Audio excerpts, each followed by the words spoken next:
Welcome everybody to the Get Bit Podcast, the podcast for blurs, for nerds. If you have a fandom, you are most certainly welcome here. We are your hosts of the most, Spartan, Showa Guy Joe, Tafari TV. Fellas, it's officially Friday. 'Tis the weekend. How we feeling? I'm wondering how much shorter you're going to make your name. We went from Black Spartan 316 to Black Spartan to Spartan. Are we just going to go to Spa, Tan, or R at some point? All of them are trademarked and can't take him. Unfortunately, I like Spartan, but unfortunately, the rest of them are taken. But yes, but how we doing, fellas? Because I know I'm happy. I'm happy to be here and off work and in my happy place. But what about y'all? Battlefield beta is fun if you can get in and it's not chaotic. Although it's an EA game, so half the time I can't tell if it's the server itself or my internet acting up because we are doing construction in the neighborhood again, which means somebody probably cut a wire they shouldn't. So I'm rubber banding regardless. Although it's EA, so if there's one thing they're good at, let you know that you're due on bills. But anyway, Joe, what about you? Do you hear 6-year-olds trying to curse? I was in a Latin lobby before we started the stream, so no. Okay, well then it's your internet. Oh, Lord. Now, my eye function, today is my Saturday, so I'm good. Good and relax. Good and relax is always a good thing. But as you can see, guys, we are a little bit on the leveled up side, so we do try to watch our language, but words do fly. At the same time, we do show trailers of video games and movies here that might be too intense for younger viewers. So viewer discretion is advised. Aside from that, welcome. Outside of that, guys, Evo just passed, and in typical Evo fashion, we got news near the end. A couple of announcements as far as new characters and releases go. This one we're going to start with Tekken 8 because, again, this should be no surprise. We knew he was bound to show up eventually. Who am I talking about? Armor King. But that's not the only surprise that we got from this trailer, but just stick around to the end. But pretty much, here's the king.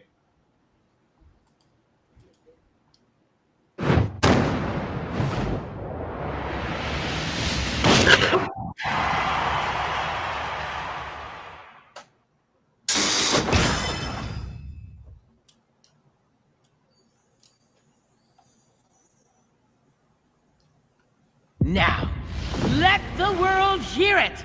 Shout his name! Thirsting for revenge, the jet black villain returns to the ring!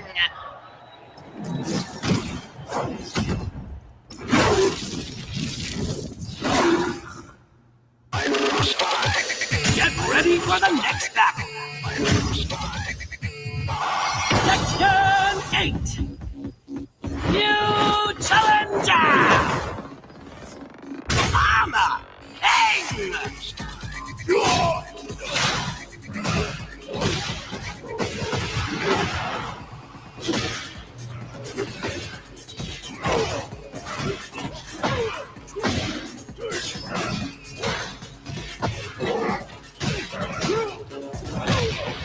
I'll show you just how scary boxing can be.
Jesus.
Samyasu? Tisak tit.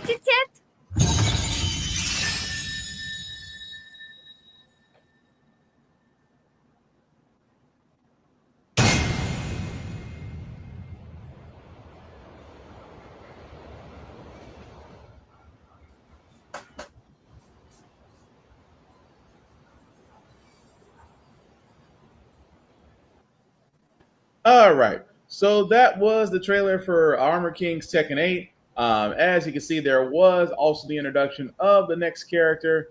And I'm going to, how does the name pronounce, Joe? Because you're better pronunciation than I am. I'm gonna guess Mayari Zoe.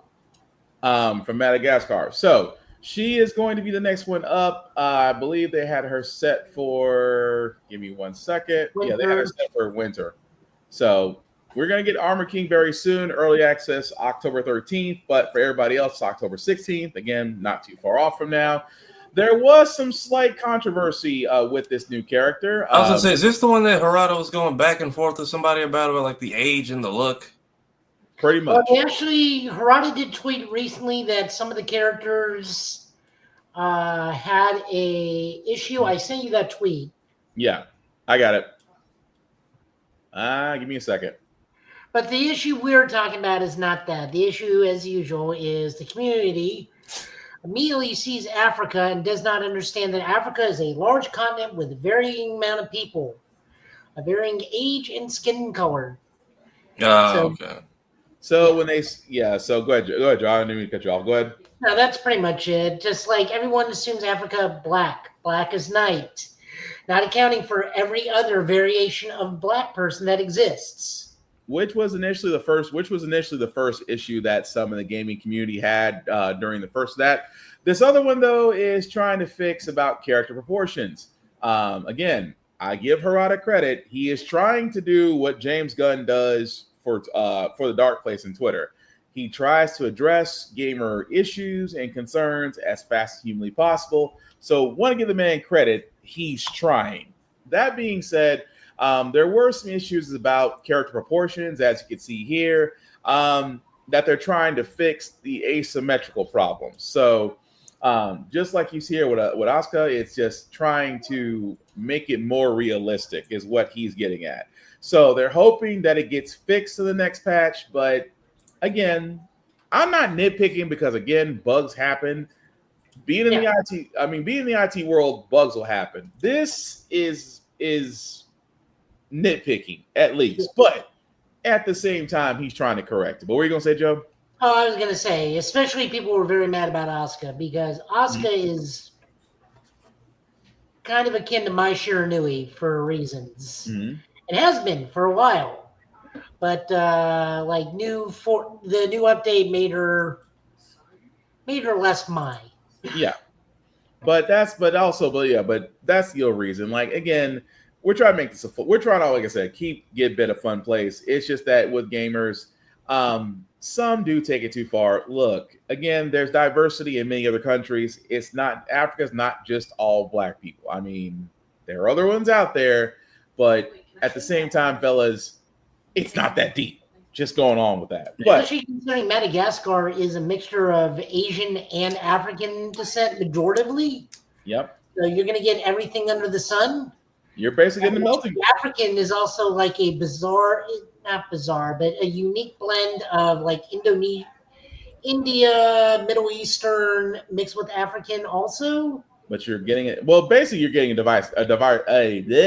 diverse melting pot is what you're getting. So that's what it all comes down to. But again, it's not that deep.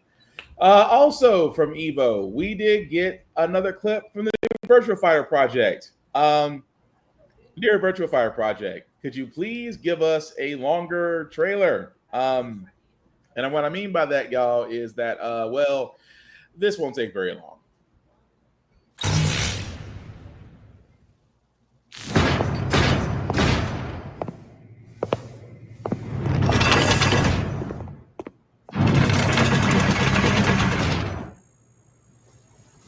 Ready, go!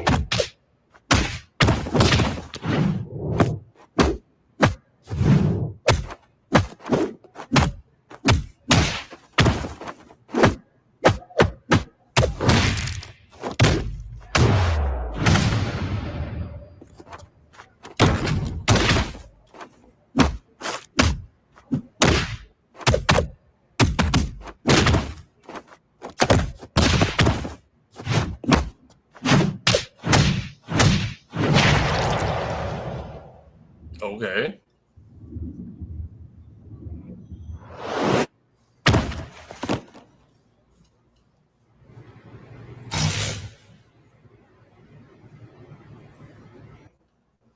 See, I told you it wasn't very long. But that's what they showed at Evo 2025. That was their first look at combat. And I'm just going to let this thing play and just be on the solid side. We will get more information at Tokyo Game Show, which is not too far off from now.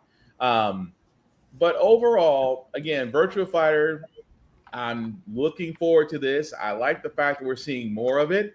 Again, if you never played Virtua Fighter, it is probably the most, I won't say pure combat because there's counters, there's dodges, and there's attacks. But it's hitting, it hard hits, almost like DOA. But again, this is pretty much what we're getting right now. Of course, I am not complaining if they're really working on the fight mechanics, and this is what we're getting. I can't wait to see a full-fledged, really a lot more in-depth video outside of showing us the fight mechanics. But hey, not complaining because right now the movement looks smooth, the hits look bone-crushing, especially that one where old boy lost a tooth. But as you see right there, I do like the fact it's all fluid motion, and I cannot tell you what engine it's running on right now, but it looks smooth. I got no complaints except for, again, Sega, could you guys give us like a longer trailer or other characters? I mean, I'm not complaining, but I can only assume we're going to get a bigger view of this at the Tokyo Game Show this year. But fellas, what do y'all think? I'm guessing this is their training stage or the practice stage. Yeah, probably. I'm also curious if every finisher or the end of every fight is going to be a cinematic, or that what's all just flair for what all was just Evo flair. That's what makes me think, because Evo is the place where you want to get it, where you want to garnish attention, and if you want to put eyes on your project, that would be it. But Joe, what about you? I mean, the trailer does confirm Sarah Bryant, so now we know Wolfgang and Sarah Bryant and Hobo Akira is in the game. So Yeah. Unless this isn't Akira and this is like his master or something. Solid tech demo. I could spot it a couple times where the collision wasn't quite there. Uh-huh. But other than that, looks good. Looks nice. Virtual Fighter's still a thinking man's game because you only have strike, kick, guard, and throw. Yep. Actually, I don't even think you have kick. I think it's just strike, Yeah, you got kick. Garden, You have kick. punch, throw, garden, punch, kick, garden, throw. Yeah. Yeah, you're right. So, That's all big you fan got. of the game. But no, I like I said, as a person that loves fighting games, and I keep hoping for another Killer Instinct, or I keep hoping for another integration of fighting games long gone. I welcome this with open arms. But like I said, Tokyo Game Show, which I think I gotta look that up. When does that occur? I want to say winter, but I could be wrong because I know we're in August now. So unless it's October, November, am I wrong about that, Joe? End of September. Okay, so we're not too far off. So yeah, end of September is where we're gonna hopefully see more information on that. But So back because we forgot to talk about is Armor King actually like a canon character, or did they just make that Yes. up for? go Okay, ahead, Joe. Go So ahead. one of the Armor Kings was Marduk because he was just doing it as a favor to King. Original Armor King trained this current king, and then he died to Ogre. We do not know who this Armor King is, though. Right. okay. It could be Tajiri, but Tajiri's a very small Japanese man, but he's got the poison mist down. So I mean, poison missed down to a T. I was like Ultimo Dragon and Tafara and not Tafara. I almost said your name, Tafara. I was thinking of the wrong wrestler. Oh, I was thinking of the wrong Tajiri? wrestler. Thank you, Tajiri.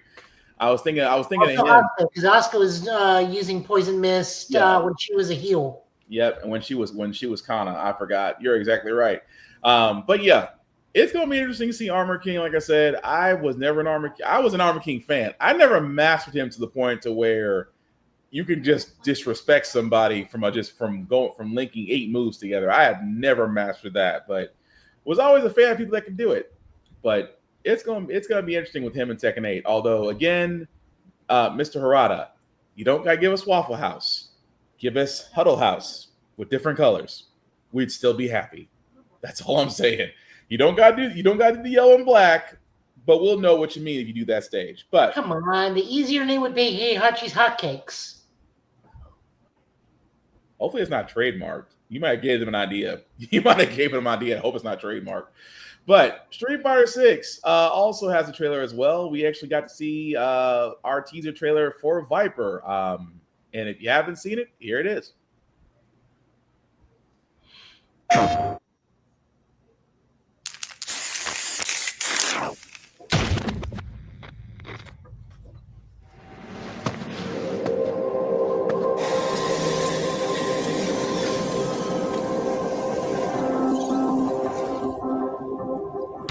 That's the leader of the organization known as Shadaloo.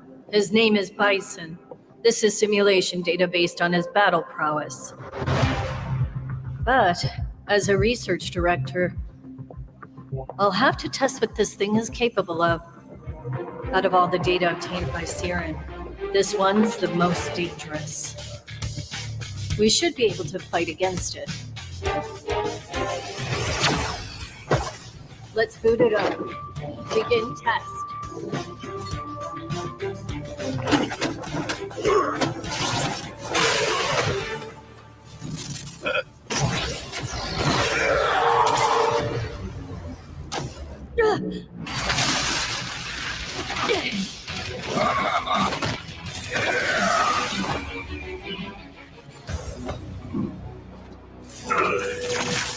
Nice work.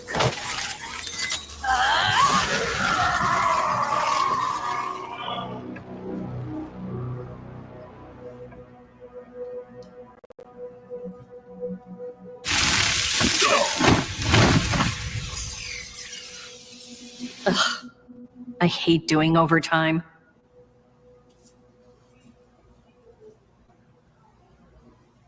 All right, so that was the trailer for Sea Viper. Well, the teaser trailer, I should say. She will be coming to Street Fighter this autumn. I like the look.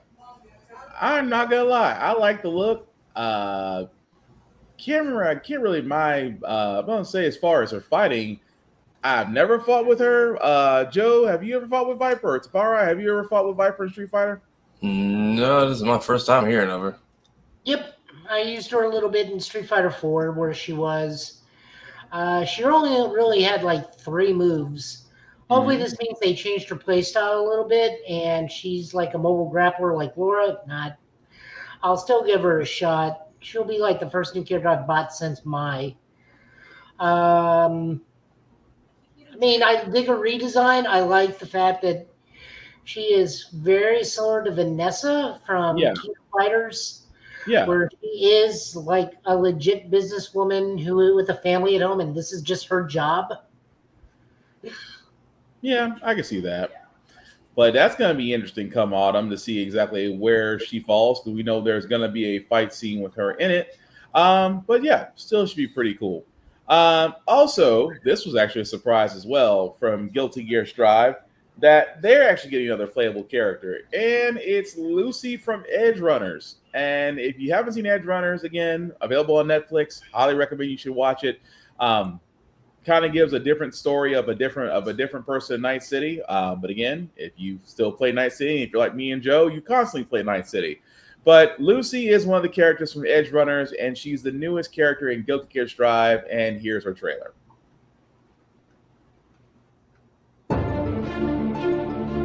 Mankind knew that would not change survive.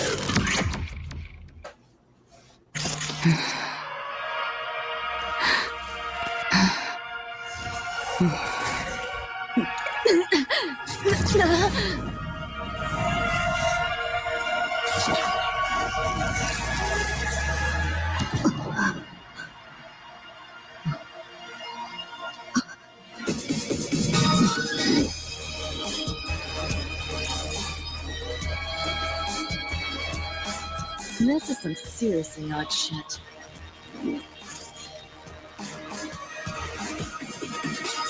Encrypted, huh? Like Especially that. that monowire. Memory's fuzzy, fried, as if corrupted somehow. Makes no sense. Need to run manual diagnostics, file at a time if I got it. And hacking And then she's got the setup. Yeah, that happened. On my side, was deep in the net. That I know. Looking for something, I suppose. Yes, I got sloppy. Or I got popped by a rogue AI. Either way, not my finest hour. He was so close. Just out of reach. Why's my heart pounding? Who is he? Someone I care for and lost? Forgot? What if I let it happen all over again? I need to find him. Oh, well, Lizzie Wizzy is playing in the background.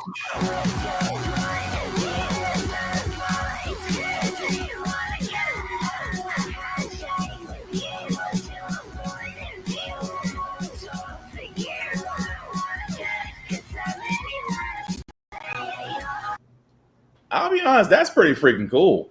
But as you can see, guys, that was the Lucy trailer for Guilty Gear Strive. Lucy, again, from Edge Runners. As you can see, they are including really a lot of Cyberpunk 2077 into this, as well as her hacking abilities.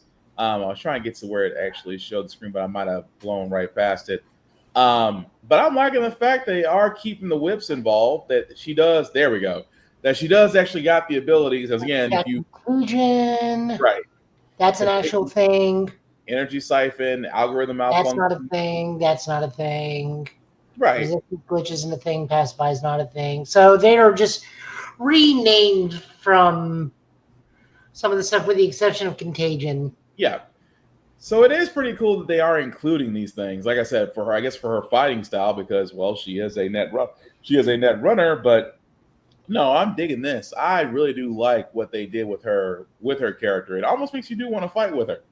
But if you are interested in obtaining Lucy, she does become available August 21st. And it's also for, let's see, available for players who own Season Pass 4 after applying the update patch. So, again, she is a Season 4 DLC character. It looks like there were several others as well that are still available. Queen Dizzy, Venom, and Unica. I'm going to be honest, I am so behind on Guilty Gear Strive, but I'm definitely going to get back into it. But fellas, what do we think? Ed Runners has a season 2 coming out, right? Yeah, no story. I need to go ahead and watch the first one finally then, I guess. Yeah, because it's going to be a new story following a new character. Okay. Wait, do you mean the new season for Guilty Gear anime or new season for Cyberpunk Edge Runners? Edge New Runners. season I for didn't Edge even know. Runners. I didn't know Guilty Gear had a show too. Yeah, Yep. Guilty Gear shows where Queen Dizzy and Unica comes from. Yep. Okay. And I found that out today on Crunchyroll, and I just added it to my watch list. I haven't had a chance to watch it yet. But as far as Edge Runners, it will have a new season, new character, basically somebody new in Night City.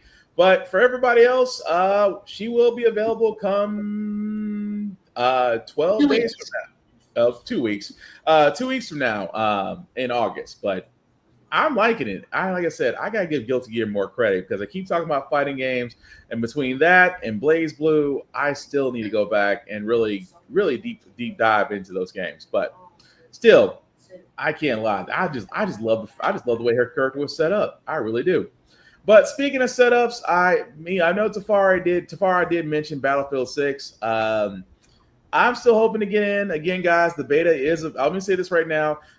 You can get the beta available on PS5 because I have it on PS5. Tafari has it on PS5. You can get the beta. You can download it. But in typical fashion, because it's an open beta, get used to waiting. Like right now, my PS5 is on. I have yet to get into a battle since I downloaded it at 1:00 this afternoon. That's saying a lot. Yeah, So, I've had to just close the app and then go back in because if you get to the infinite loading screen, it's just not going to take you out. So right. you've been sitting there for a few minutes and it doesn't say like matching or looking or loading percent. Just turn the whole thing off, start back over. The matches I have gotten in were fun. They were chaotically fun. Okay, because I was going to ask you your opinion about that because I know we talked about the campaign trailer. We talked about the multiplayer trailer last week. They all look crazy. It looked like they just took Battlefield 3 and updated, which, again, Battlefield 3 was the most stable platform out of all of them. But like I said, if you've had the ability to play Battlefield 6, let us know. If not, if you cannot get in this open beta this weekend, the next weekend after that will be the next beta. So don't uninstall. Please don't uninstall. If you're not able to get in this week, you will hopefully be able to get in next weekend because, again, they are doing 2 rounds of betas. But like Tafari said, if you find yourself in a loop, log out, go back in. Eventually, everybody's going to get back in. I don't think they expected everybody to jump off. Let me not say that. I don't think they expected everybody to jump off Call of Duty and get in Battlefield 6. But if you ever want to play Call of Duty, right now is not a bad time. That's all I'm saying if everybody's on Battlefield 6. But with that also being said, we do have a couple of video game trailers. This one actually has a release date trailer. I actually played the demo for this a little bit earlier today. Metal Eden. If you have not heard of Metal Eden, we're going to play the trailer first, and then I'm going to give an idea. Joe, did you get a chance to play the trailer, play the demo? No. Okay. So, Tafari, have you played it or heard of it? No, this is completely new to me. Okay. So let me play the trailer first, and then we'll deep dive into it.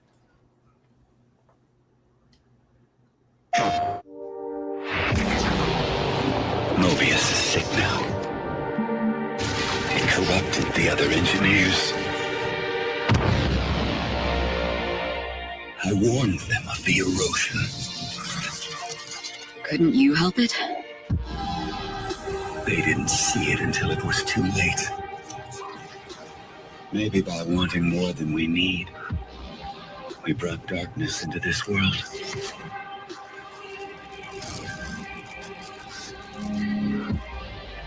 It's time we drop these inferior shells. Release ourselves from the chains that bind us. I remember you. What you did. They messed up your mind. Don't let them keep doing it, Asuka. We can make things right. I'm afraid your time is up.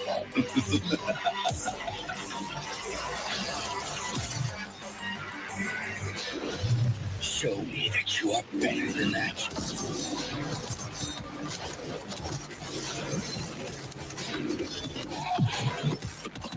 I'll bring it to whatever end. I will protect the citizens. From you. Let's shine together. Let's go!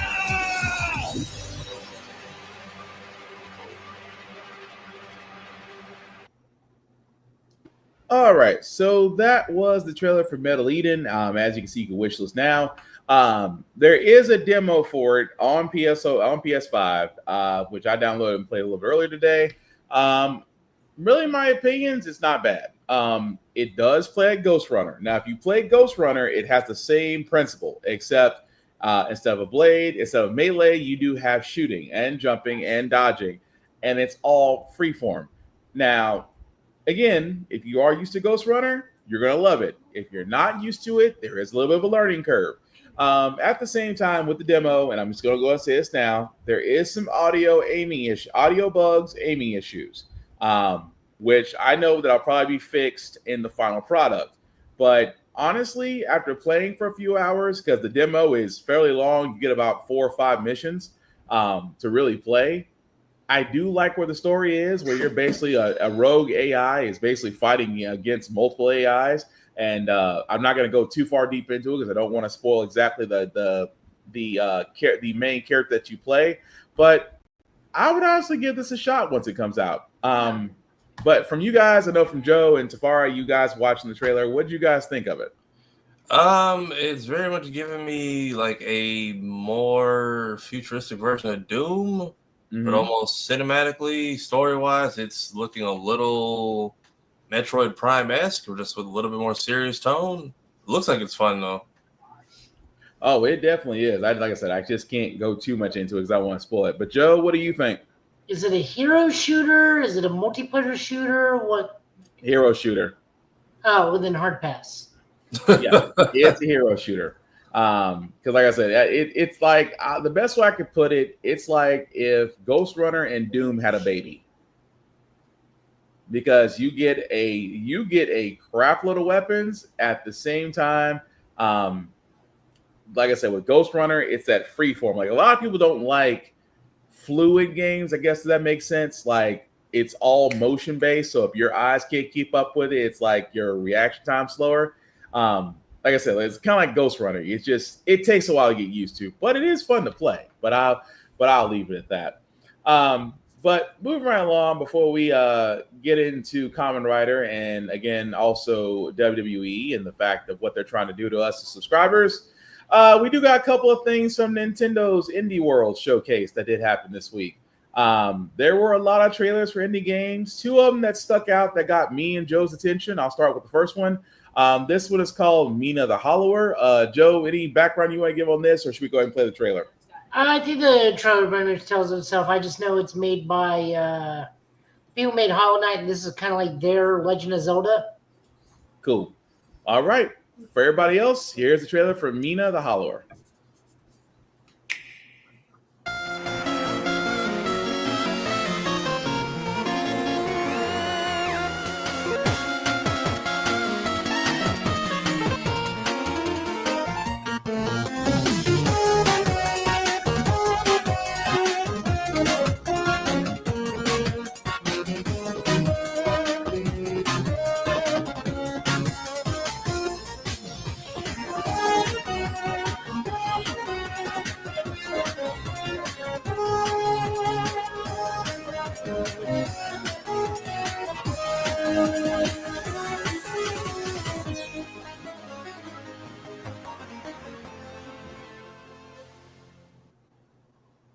All right. So that was the trailer for Mina the Hollower. As you can see, comes out on Halloween, October 31st for the Nintendo Switch, the Nintendo Switch 2.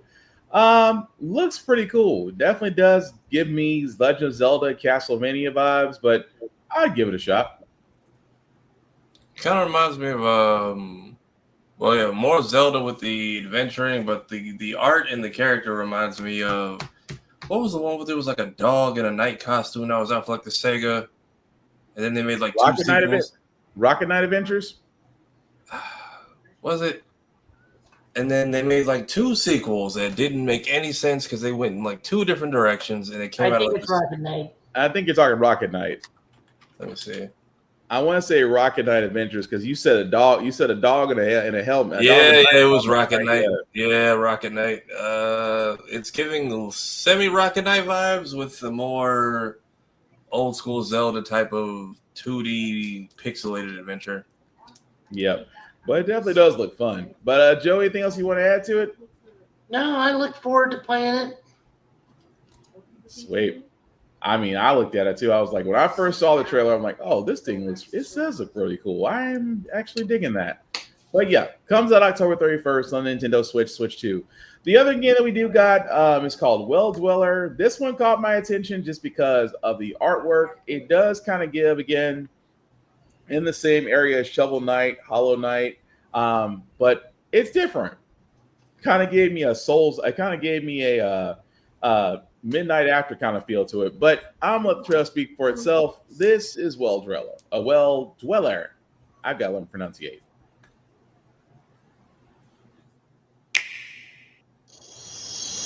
At the bottom of this well lives the only creature brave enough to kill the queen.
All right. So that was the trailer for Well Dweller. As you can see, guys, coming out next year on 2026. Again, this kind of gives me Cuphead. It gives me that Midnight After kind of feel to it. Of course, again, I can't knock it. It just really got me. But what do you guys think? If anybody's ever played Dust and Elysian Tale, it's very much giving me that, just with a different story and but similar kind of vibe. Yeah, I just dig it. I just dig it. That artwork is what got me the most. But the gameplay does look great. But Joe, what about you? I mean, I'll give it a shot. It reminds me of the more side-scrolling version of another little crow game where you got to kill things till death or something. Yeah, I know what you're talking about. Yeah, sounds familiar. Yeah, But it looks cool. I would give it a shot. I'm still a bit more interested in, the Hollower, but that's just me. Both of them got my attention. The one time I could sit there and say that in Indie World, I actually have two games I actually want to look forward to. But again, more than other games out there in Indie World that did cover, it was almost 20. It was almost a 20-minute presentation. But like I said, not knocking the other games. Those were just the ones that caught our attention. But Capcom Fighting Collection, they have a title update trailer, and this one's actually pretty cool because of what everything they're giving you, and it's free.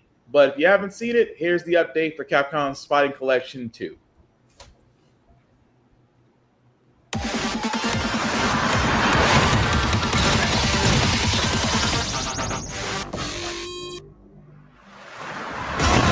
Yeah, come on. Everybody come alive real quick. Battle of the strong, survival of the fit. Take your best shot. Here comes a new challenger.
honestly think that was actually a free update.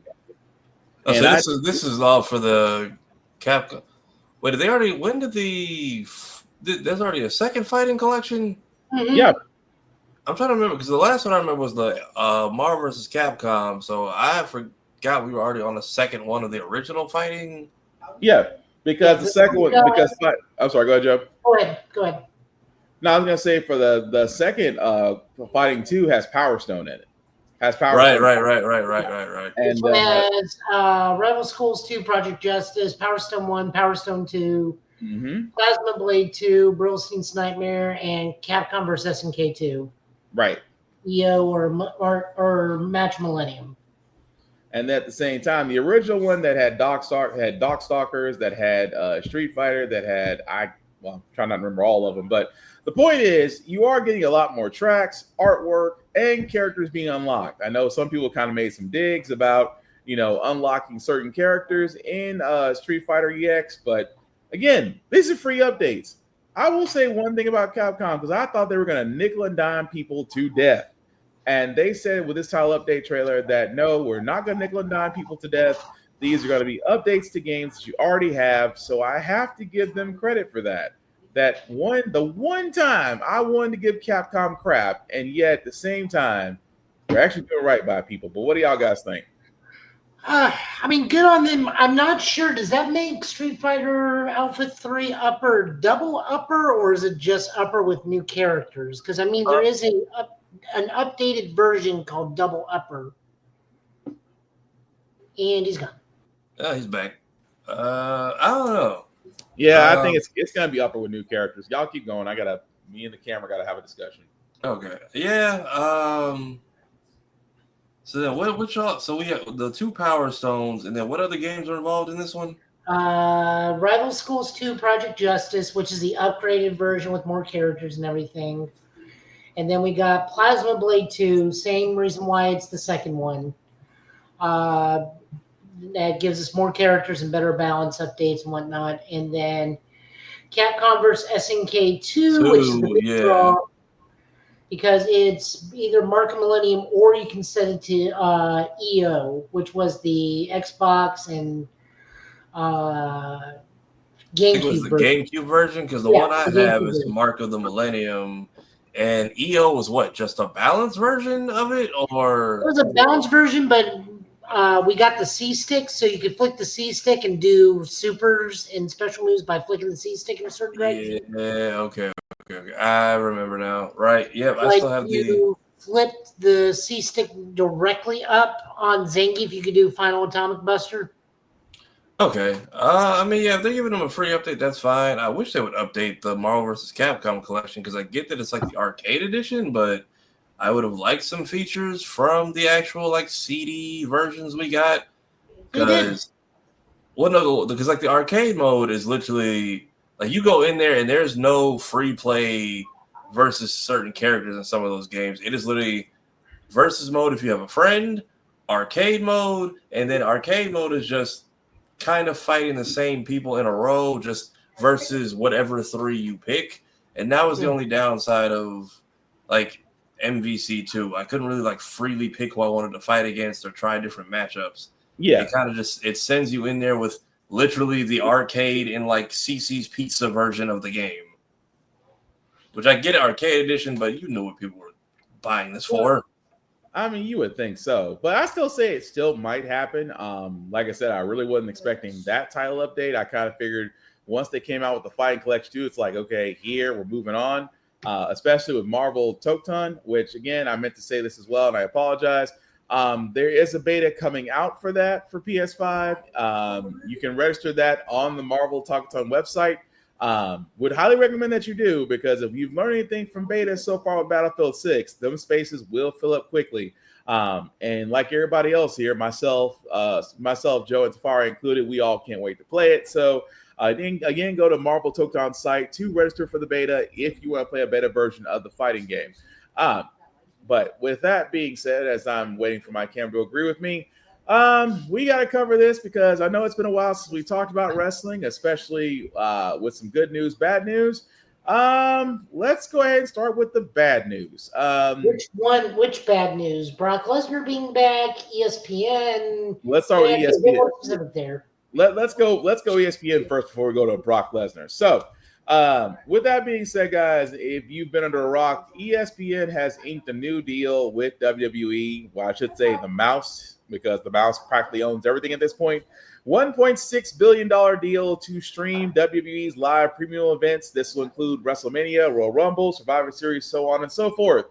Now, again, if you have Peacock, and probably the reason why you have Peacock is, well, basically because that's the only way you can actually watch WWE premium live events. Now, beginning next year, that is not going to be the case. It will be on ESPN's direct-to-consumer streaming site, which means you're going to have to pay more.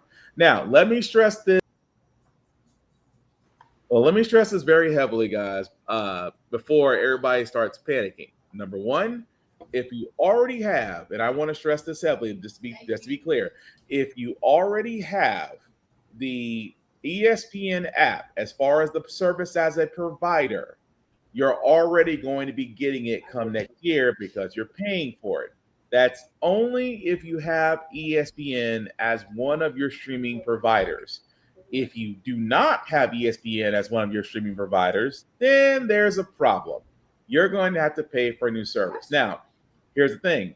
You're already going to be paying to watch, for anybody that's not paying attention, Netflix has the rights to WWE's Raw for the next foreseeable decade. Yes. USA has the rights to SmackDown, and for some odd reason, CW, because CW has the rights for NXT for the next 4 years. So if you wanted to basically watch all of WWE, and also A&E is the only spot that you can watch Legends and Future Greats. Evolve is somewhere in the mix. WWE Speed is being canceled. So someone sat there and said that in order, and someone actually did the math on this. I wish I kind of had it up. But in order to basically watch all of WWE's programming on a yearly basis, if you're paying yearly subscriptions, would be almost upwards of $400 a year. And I will say this, I cannot blame WWE because this is TKO. TKO has sat there and said, run your pockets. And since they bought WWE, they have squeezed the life out of WWE for all it's worth. And we're seeing that now because WWE president Nick Khan was pretty much saying, well, you guys followed us to Peacock, so you'll follow us to ESPN. Not realizing that, well, I'm sorry, Nick Khan. A lot of us do not have the funds to keep this up. So that's part one of our bad news. Before we get to part two, fellas, how do we feel about the deal that ESPN/Disney had made with WWE as wrestling fans? Cue the One Piece theme song. Yeah, I didn't know it was divided up this much. I thought it was just everybody was watching on Netflix. I didn't realize it was part over here, part over there, part over there, now another part over there. Oh yeah, it is honestly one big old mess. And only because TKO is pretty much doing what they do best. They vulture and take profits and pretty much go from there. But what's so crazy about this? I'm sorry, Joe. What were you gonna say before I go to Brock Lesnar? Cue the One Piece theme song because we be back in the pirate era. Oh yeah, the pirate flag is flying right now. For all those that don't get the One Piece reference, there's a reason why we call it the Grand Line. But again, that's not the only thing. The only bad news that we got from WWE. Brock Lesnar did make his return via the previous PLE during SummerSlam. That's the words I was looking for. Again, we're trying to keep this light, but Brock Lesnar was involved in the Vince McMahon lawsuit. We won't go into detail because, again, it is a very graphic, very detailed, very disgusting lawsuit involving a former employee, and that Brock Lesnar was named in the suit. This did keep him out of WWE for quite some time. Now, WWE Legal, because the reason why they didn't have a post-conference of SummerSlam Night 2 when they showed Brock Lesnar was because out of fear, reporters would ask about the lawsuit. Now, WWE Legal has claimed that they have done their research and because of that said that they saw nothing wrong with Lesnar, which gave the okay for him to be at SummerSlam and eventually at Raw this week. I'm going to be honest, to not, again, go too much into detail about the case. If you're attached to this case in any form or any way, I still think it was bad on WWE's part. Not because Brock Lesnar is not a bad draw. You know, nostalgia seems to be where creative is going right now with the WWE. I don't think it's a great idea. I think they need to focus on building future stars. I don't think they need to go back for the nostalgia pops.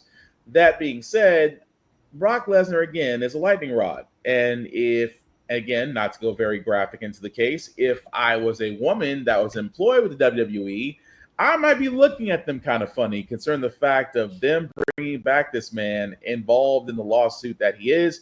Even Lance Storm said in so many ways, there should have been a lot of consideration taken into effect before this man was brought back. But Joe, Tafari, any thoughts on that? So many people are defending him, and I'm like, let him be, that's fine. But if you're personally implicated in something, do not come back. Just because someone else's lawyer says you're not good, you're still implicated by a normal court. Pretty much. I'm not a legal person. I will say that outright. I do not tend to be an internet legal person who got an internet law degree overnight. But I will say he has been implicated and named by the defendant. Yep. Do not bring him back.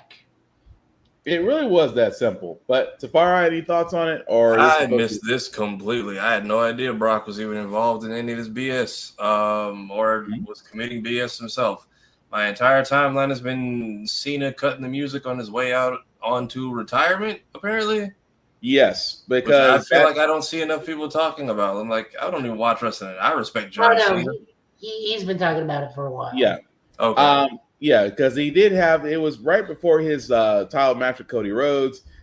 He dropped his heel persona because I'm gonna be honest with you, I loved heel Cena for the time he was doing it because he never really got to go full heel. He was always the red, white, and blue good old boy. In this case, he was the Superman of WB for a long time, so he couldn't actually go heel. So seeing him go heel for a few months was entertaining. I was like, I'm sitting there like a fan, like, dude, we could have had a heel Cena, and this would have been freaking great. At the same time, to see him kind of come back and turn face, and him and Cody have a match, which was a long match, but it was still a good match.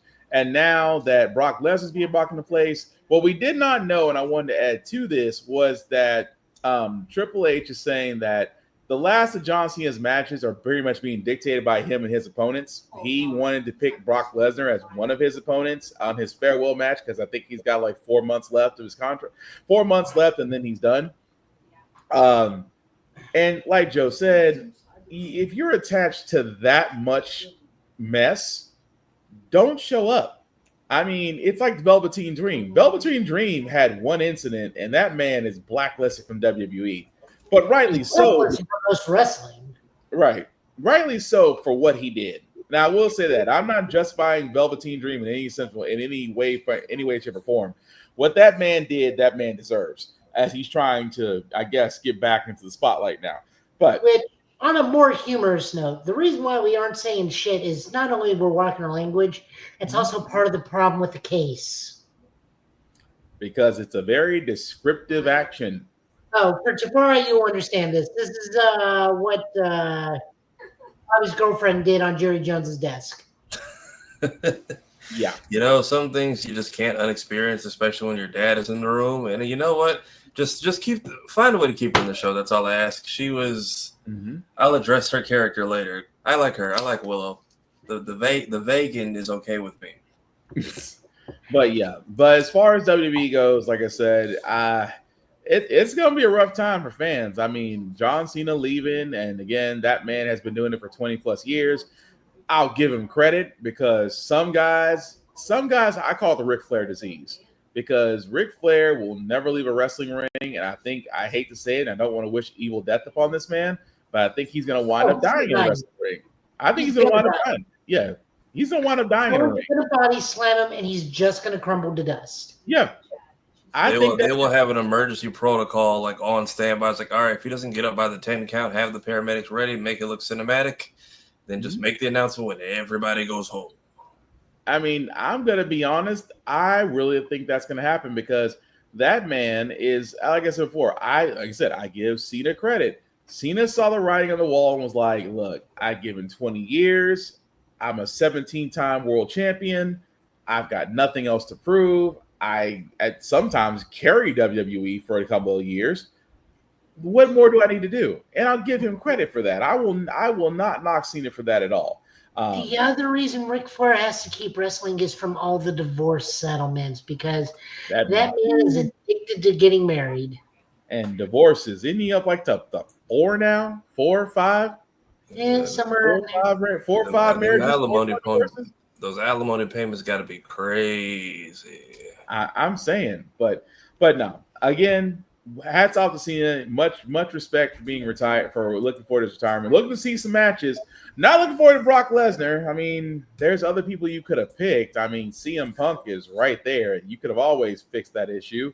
I doubt they'll bring Edge in because Adam Copeland is happy at AEW, so I doubt that'll ever happen. But then again, who knows? But like we said, let us know what you think about WWE and their decisions. As we said before, they're not very on the bright side. But speaking on the bright side, who knew Power Rangers would make its way into Fortnite? And again, with Fortnite, guys, let's be honest, collabs happen all the time. I did not see this one coming, I guess because Ham Saban no longer owns Power Rangers in the same sense that it's open. I won't say, let me say it. It's not open license. It's easier to get now. But with that being said, say what? Hasbro, the one thing I will give them, I am not a Fortnite person. I do not enjoy all that stuff. The one thing I will give them is they actually shot tokusatsu footage. This is actual Power Ranger footage. Yeah, I saw that. This was like they actually filmed this on like a set and everything, and it had like people in Ranger costumes. Yeah. So props to them. Also, Tommy's in there twice because they have both the Green and White Ranger. Yeah. And apparently one of the White Ranger's ways to get down off the bus is surf the Tiger Zord. Which I should have got a screenshot of that, but that did look pretty cool when I saw it. But for everybody else, here's a trailer for the new season of Fortnite, including Mighty Morphin Power Rangers. When the bugs came, everything we knew was taken from us. Hope faded faster than we could fight back. We thought it was the end of times. Turns out, it's morphin' time.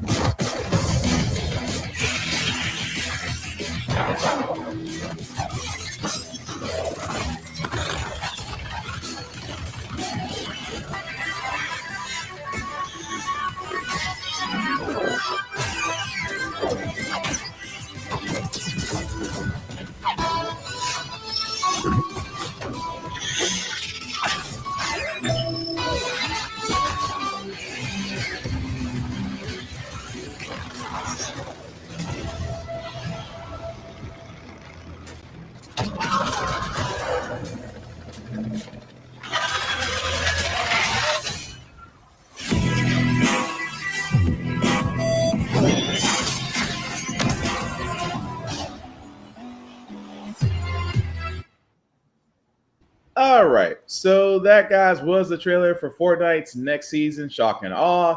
Available now. It actually started yesterday, including the Power Rangers. As you can see right there with the Green Ranger and several other characters. I'm going to be honest, it's been a while since I played Fortnite, although my son plays it religiously. Looks great. I'm gonna be honest, like we talked about earlier, seeing the White Ranger use the Tiger Zord as a glider was actually pretty cool. But yeah, I can't knock it. I do like the fact that Fortnite really, like you guys said, really shot original footage in the Mighty Morphin Power Rangers original style. I can't knock it. I actually like it. But what do you guys think? I'm just real. Why was there only 3 of them in the trailer? But I think they've got all of them in the store. Yeah. Hang on a second. Let me answer that question. Chad, are all the Power Rangers available in Fortnite? Yep. Yes, I've seen the video.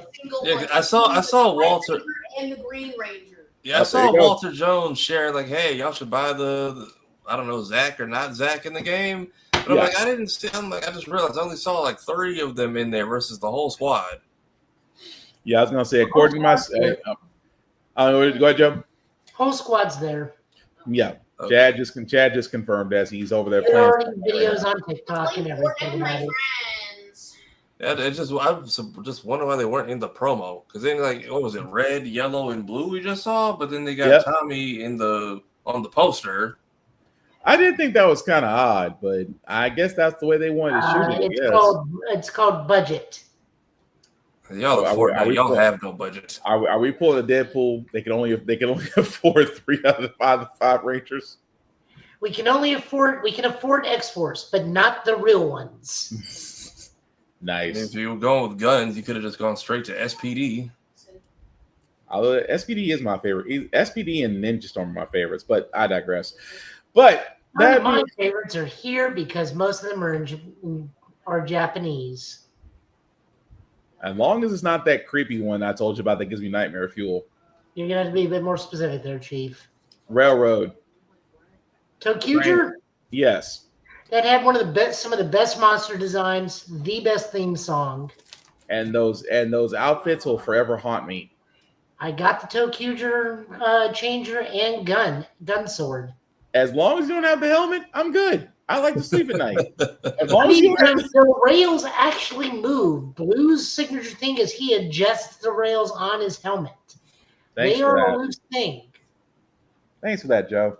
Which, by the way, since we're talking about tokusatsu, I naturally segued into Kamen Rider Zets for this. Oh, I have queued up. I was in there waiting. I didn't know where you were going with it. I was like, are you trying to go into the next Kamen Rider? That being said, here's the trailer.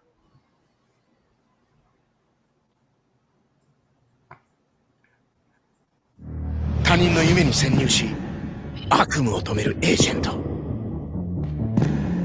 not the same.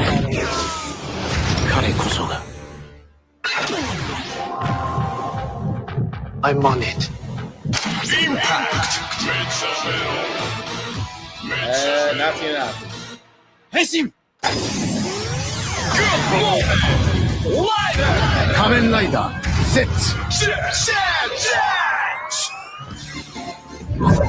コードナンバー7、ミッション成功する。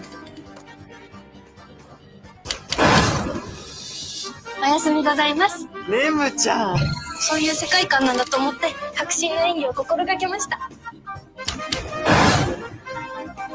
いつまで寝てんのよ。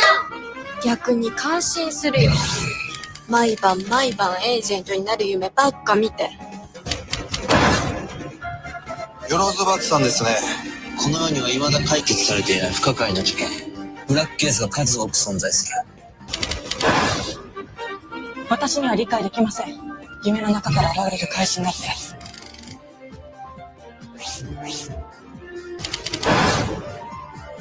心の扉のありかを突き止め、ナイトメアを止めろ。それができるのは説だけだ。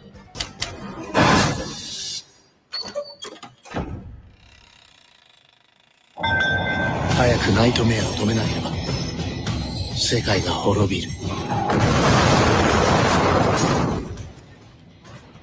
ナイトメアよ。さあ、世界を悪夢に導け。明晰夢の力が使えるのはお前だけだと思ったか。心の扉を開けたとき、悪夢は始まる。悪夢なんてこの世からなくなればいい。だから、お前を倒す。さあ、セツよ。ミッションを遂行し、悪夢を打ち破れ。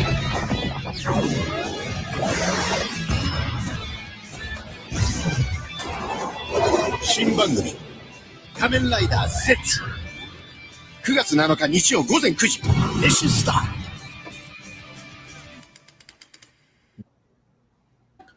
My bad. I was trying to find subtitles, but I don't think it had any for this Yeah, one. you're But good. Sarah I have all the information pulled up. We're good. Go for it. So our main character is named let me pull it. Baku Yozuru. Yorozu. There we go. As you can see in English, his catchphrase is spoken in plain English of "I'm on it." So the whole thing in Kamen Rider Zets is he is fighting nightmares in people's dreams. So this is kind of like Kamen Rider Inception. Okay. So in reality, see, crisis involving monsters known as Nightmare in a Dream. Baku obtains a Zets driver from an organization called Code, and that is sending him instructions in his dreams, and then he begins working as Kamen Rider Zets.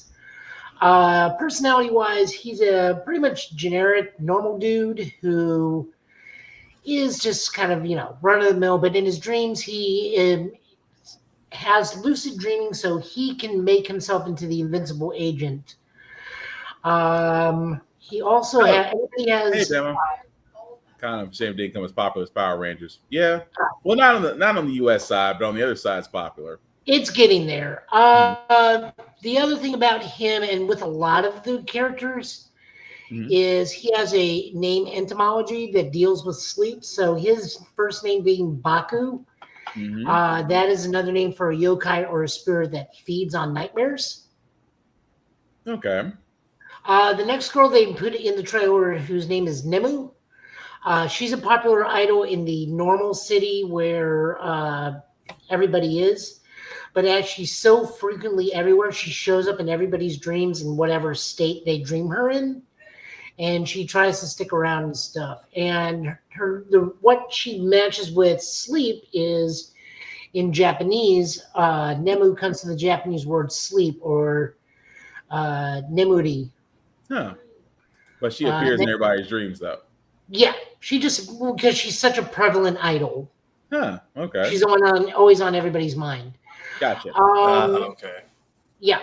Next up, we have Minami Yozoru, which is Baku's younger sister, who is a normal member of society. She is a talent manager. Okay. She believes a regular life is just a good key of good health. Her job requires her to work early mornings.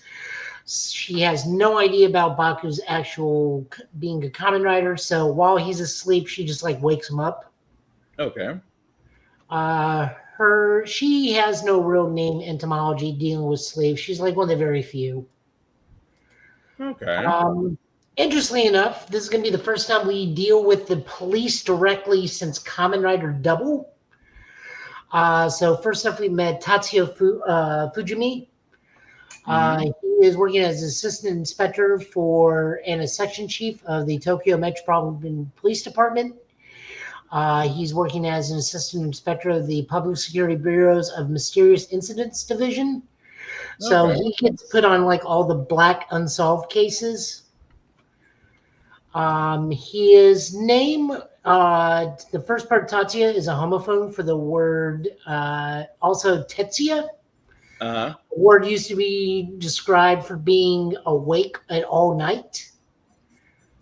And then his surname, Fujimiya, contains the word Fuji, which can be referred to Mount Fuji, one of the three auspicious subjects of Japanese first dream of the year culture. New Year's is very, very popular in Japan for a multitude of reasons. It's the first dream you have is kind of what your year will be like. Yeah. And dreaming of Fuji is always a wonderful thing in Japan. Gotcha. Okay. His assistant is going to be Nasuka Nagumo. An officer for the Metropolitan Police Department, also serving as an assistant inspector for the Public Security's Public Security Bureau's Mysterious Incidents Division. She's going to be Fujimiya's backup. Gotcha. Her name, etymology, Nasuka is Nasu, which is eggplant, which is another one of the 3 auspicious subjects in Japanese first dream culture. Okay. The boss of Zetz's agent organization is that robot motorcycle that turns into robot. His name is Code. He is the first Kamen Rider machine since Otto Vajin in Kamen Rider 5 since 2004 for a motorcycle to turn into a robot. His design is based off the original Kamen Rider's motorcycle, the Cyclone. Mm-hmm. And we really don't know too much about him, but he's not the first person to be a object that helps with the rider. The last time we had this, it was Beltasan, Mr. Belt, where the rider henshin device was actually a dude who had his mind transferred into it. So in Kamen Rider Drive. Okay. And then the final dude they showed is going to be like an agent from the main bad guys. All we know his name is Nox. We don't know anything about his age or background. He just appears in people's dreams and turns their dreams into nightmares. So he's pretty much going to be the Freddy Krueger of the bunch. Yes. We do know that Zetz is going to have 11 different forms for the first season or the first quarter. So we don't know. I don't know what's going to go on that. I have no idea what Bama de Blurred is talking about at all in any of these comments. Bama. Yeah. But Bama's talking about. Bama's running into. He's trying to solve an issue with his Xbox, the hard drive. Yeah, he was continuing his conversation from last week about his Xbox and his hard drive issues. Yeah, he couldn't read his games off his hard drive. So yep. You can also go to the Toei channel. The TV edit for Zetz's theme song is out. Mm-hmm. It is a mixture of English and Japanese because one of the singers is fluent in English. The other reason why they're doing that is because we are getting this simulcasted, and there is already a functional dub. Supposedly, they're already up to episode 5 in the dubs. Nice. So we will be getting a dub. I don't know who's going to be in it. I would hope Johnny Young Bosch is in it. That way he can hit the trifecta. Mm-hmm. He's been a Ranger. He's been an Ultraman. We just need to be a Kamen Rider. Just to go ahead and complete it. Well, he's also been a frog. We can't forget that. You've never seen the old Power Rangers movie, have you, Tafari? I have not. That's you said it was a frog? That's the one line we've remembered throughout the years of this thing is he gets his ninja powers and he's sad, and the lady that gives him the ninja powers is like, why are you sad? I'm a frog. I'm a frog.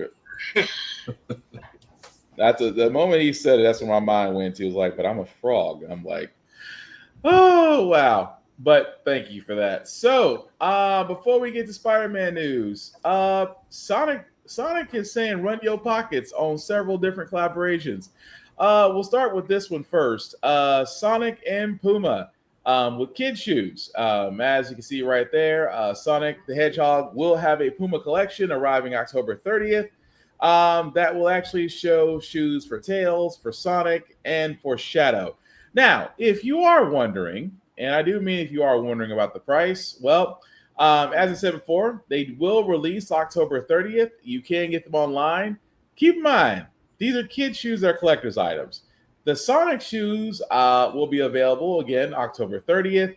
Price on that one is $70. For the Shadow versions, will be $75. And Tails, if you do want to get the Tails collection as well, will also be $75. Now, do not get me wrong. I can understand a bunch of sneakerheads and collectors actually going for these. I cannot imagine paying anything over $50 on my kid's shoes to last 3 weeks. Although the shoes do look pretty cool, I will give it that. But Tafari, any thoughts on the collab, sir? I mean, let the kids have the damn shoes. Like, y'all should not be anything with a 2 or a 3 in the first digit buying these. Like, I need it for the collection. Like, the kids are gonna wear them. They're gonna all get beat to hell and go into a landfill like they should. There is no reason for anyone who doesn't have children to be buying these or not to be buying them for a child. There's nothing we can do with these. They're gonna be size like 4T and up. Also, Bama, $70 is reasonable for a kid's shoe. I guess for a brand shoe, because it is Puma. Like if this was Payless shoes, like Cat Williams said, for $70, you can get the Batmans, the Robins, the Pokemons, the Digimons. Right. And then when you burn all those out and grow out of them in a month, we can come right back here and do it again for even probably less money. I'm just saying I'm not trying to knock it. Okay, the designs are cute, but $70 freaking dollars. I mean, cheaper than what I paid for these damn shoes I got on now. I'm like, good freaking grief. I mean, I love my kids, but these, if you're gonna buy these shoes, these are kind of the you setting these in a glass case and saying that you did it. Oh wait, I don't know what you're waiting for, Bam. You already threw it out there. Let's see, my shoe, the Kurt shoes. Damn, my shoes are on sale right now for $40. I might need to get another pair. Never mind, these are the kids editions. Where are the grown folks' feet? That's the thing, because I'm seeing these are kids. I'm like, $70 is kids, because I just can't. I'm sorry. It's just wow. Damn, I actually might need to buy a new pair. They are on sale because I got mine for like $60-ish because I got them at because I always get my shoes at Kohl's. I never get them at like a regular store. But on the Adidas site, the ones I wear, see these Light Racer, I got the 4s. These are 7s and they are $50. I might have to indulge. Yes, Mama. These are children's shoes. They're not adults. Yeah, these are Bama. These are kids sneakers. These are full on like children's sneakers. Yes, toddlers at best. I mean, well, I won't say toddlers. The kid that was wearing them, look, he was like 7 or 8, so under 10 at least. But that's not the only collab that's going on with Puma. As again, this was brought up a little earlier in the week, and it's only right that we bring this up because who knew Sonic and Timberland would actually have a collaboration? Now, before anybody gets their hopes up about these Timberland shoes, unless you live in the Shibuya district of Japan, you cannot get these shoes. These shoes are exclusively at the Shibuya Parco store. You cannot buy these online. If resellers are smart, you're probably gonna see them on eBay again, jacking up the prices. But this is Timberland's collab with Sonic the Hedgehog, as you can see. Has the traditional Sonic picture, the logo on the side, and no crease in the Timbs. Now, I myself am not really a big boot person. I do have a couple of boots, but these feel more like I'm going to set these in a case and never wear them situation versus wearing them. But I don't know. I just, as Joe pointed out before we started this podcast, it's a little hard to run in Timberlands, much less play basketball them and do anything else. But Tafara, am I wrong in just thinking that if someone does purchase these will never be on anybody's feet? Yeah. I also didn't realize there was a Japanese division of Timberlands, and that's who's doing this. And I'm just like, unless like some hardcore K-pop fans in the East, outside of that, who is wearing Timbs? And I also didn't know Tim's made shirts, which they're making like 50 of each design. So it's just, and it's like, okay, like it's stuff I've seen before, just with Tim's logo on the left sleeve.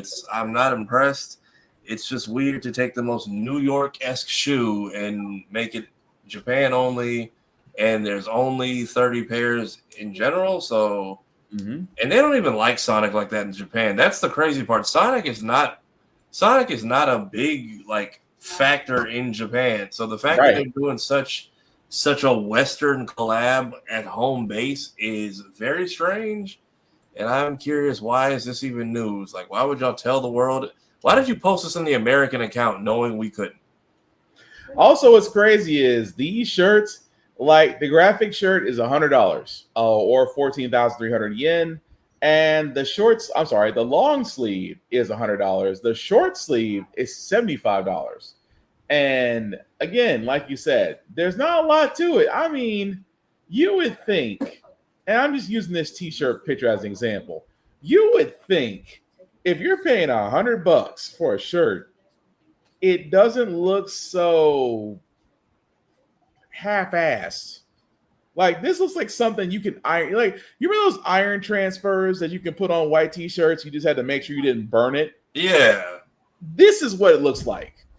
It looked like someone just iron transferred a Sonic graphic onto a shirt and then said, here's $100. But where you saying, Bama? I'm sorry, what are you saying beforehand? Now these were adults. Yeah, they would be $40 or $50. No, if those shoes were adults, Bama, they would jack up that price at least a $200 range. So some branded Tims, you're paying triple digits, at least $200 for that. That's not including shipping. Right. I think the Adidas collab, not the Adidas, the Feelers collab was like, I think 110. Well, hang on. Let me see if I can find my invoice. Hold on. You could purchase the shoes through the Fila website, and those have been gone for. That was from the second movie. Those have been gone for like 3 years. Okay, because I was gonna say I was looking at this like, yeah, they were probably be at the wayside, but yeah, the Sonic Feelers were 120 with shipping, so that's not bad. These I don't know what they're gonna go for. I think they sell at like regular price, but it's weird for such. Like if the store itself was sending this email out like promo to people that shop there, cool. But like, I don't know why this should not have made headlines the way it did. It really shouldn't have. But why are we surprised? Felines are still a thing. Yeah, Bama. They are. I mean, that's the Sonic shoe Fila had was the most Sonic-esque shoe I've seen released so far because it actually looked like the shoes that he wears in the movie and in the TV shows and in the games. Which is why they sold out in like 5 seconds for everything like size 9 and above. I don't know anyone who got the actual shoe and wore it. I got a pair of 4s just to be like, hey, I got a pair of them that I'm never going to use. So pretty much. But yeah, Joe, we were just talking about the Sonic collab shoes and the fact that the price is on them. Anything you want to add to it? Or wave at it as it passes by? Do more damage when you throw Shadow's shoe? Damage to your wallet. Maybe, because I mean it's technically metallic. But if an Abuela throws that shoe, does it deal more damage? Probably, because you can get the boost on it off the vents on the bottom. Shoe show. Oh, you still have a shoe show in your area, Bama? Because we used to, but not anymore. I know exactly what he's talking about. That was Payless when Payless decided to take a vacation. But anyway, let us know what you guys think. Like I said before, these collaborations are nice, but being local and like Tafara said, Sonic isn't really that much well liked over there. And for them to actually do a localized collaboration, that didn't make any sense. But hey, check eBay. I'm pretty sure we're gonna see a lot of them come out over there. Just saying.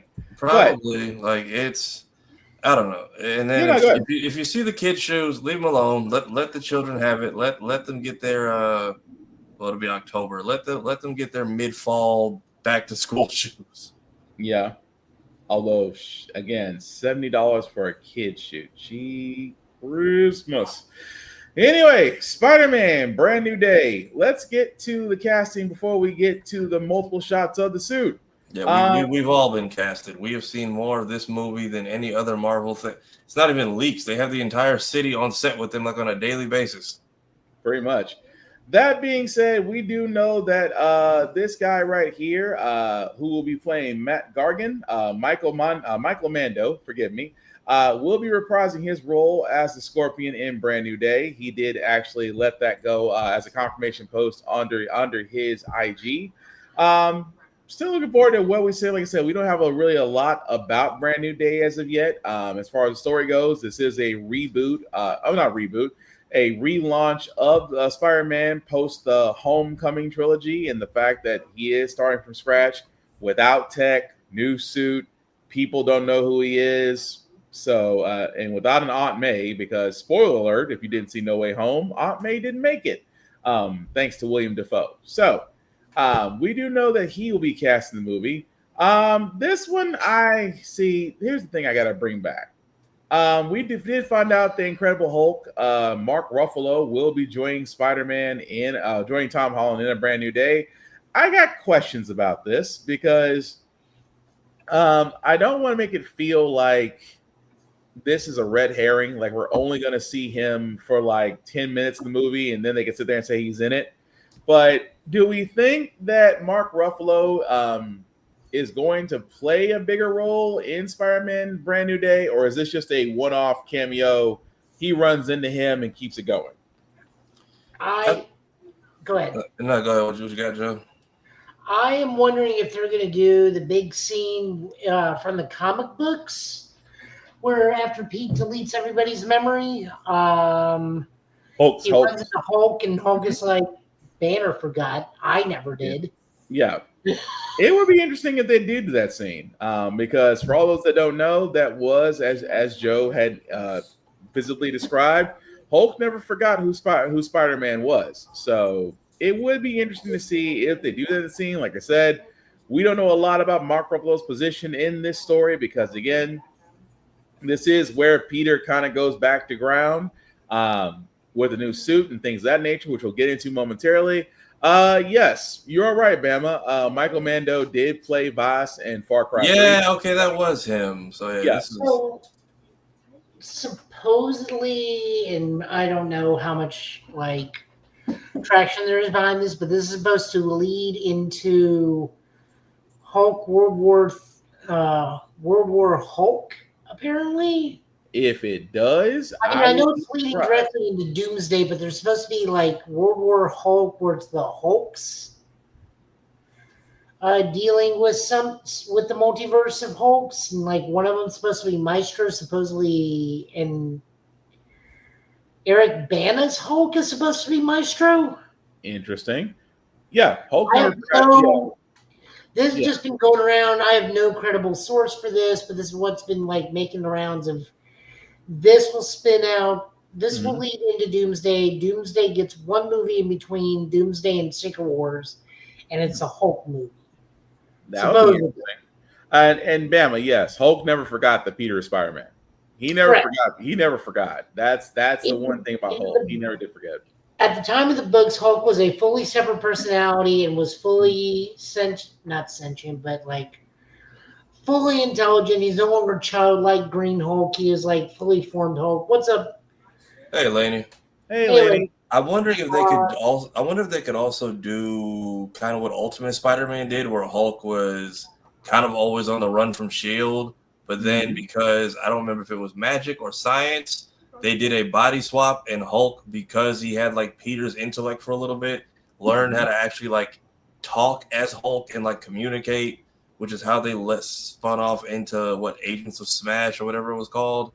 Yeah, because I'm hearing Mr. Negative. They're gonna try to do like what was it in the game, the Dragon's Blood or whatever it was called. Yeah. So theory is Mr. Negative has a drug that puts Mark Ruffalo back into more so Hulk versus being Professor Hulk, which then leads into Punisher needing Hulk level weapons to take him down. Hence why allegedly Punisher is the one driving that tank that everyone has been filming the last couple of days. And then they all cross paths, fight for a second before they realize we're not the real bad guys here. Which hopefully that's Hulk talking and not Ruffalo. Like I would like a moment where Hulk is like, we didn't merge, I just got suppressed, put me back, especially after Brave New World, because everyone was saying, it was just Hulk 2.0. I'm like, y'all complained about that Hulk since 2008. Y'all have been asking for them to come back, and then you're mad they did it, so The one cool thing I will say I've seen from all these videos is the practical web swinging. Yes. Which I want to show these two parts right here. Like I said, mentioning the tank. As you can see, Tom Holland's, or I should say his stunt double in the red and blue on top of the tank there. Also, the practical, which Joe had pointed out so eloquently. Like, I'll just mute that because there's no point in showing the sound. But yeah, you can literally see, like I said, the whole practicality of him swinging, which is actually pretty freaking cool, honestly. Um, but yeah, I do like where they're going with this.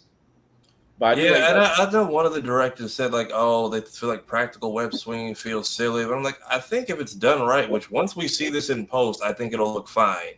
Yeah. I don't know I if mean, this was a test shot or how serious they're Fun to going with me, it. for the most part.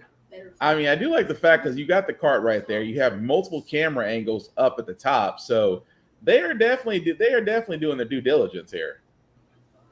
But I I'm like it curious. though. I'm curious how this all plays into the state of the city without bringing Kingpin in or on stage. Which I feel like I feel like that can't be the case because y'all use Daredevil, especially it being a Sony production, which is probably why they're swinging it around so much.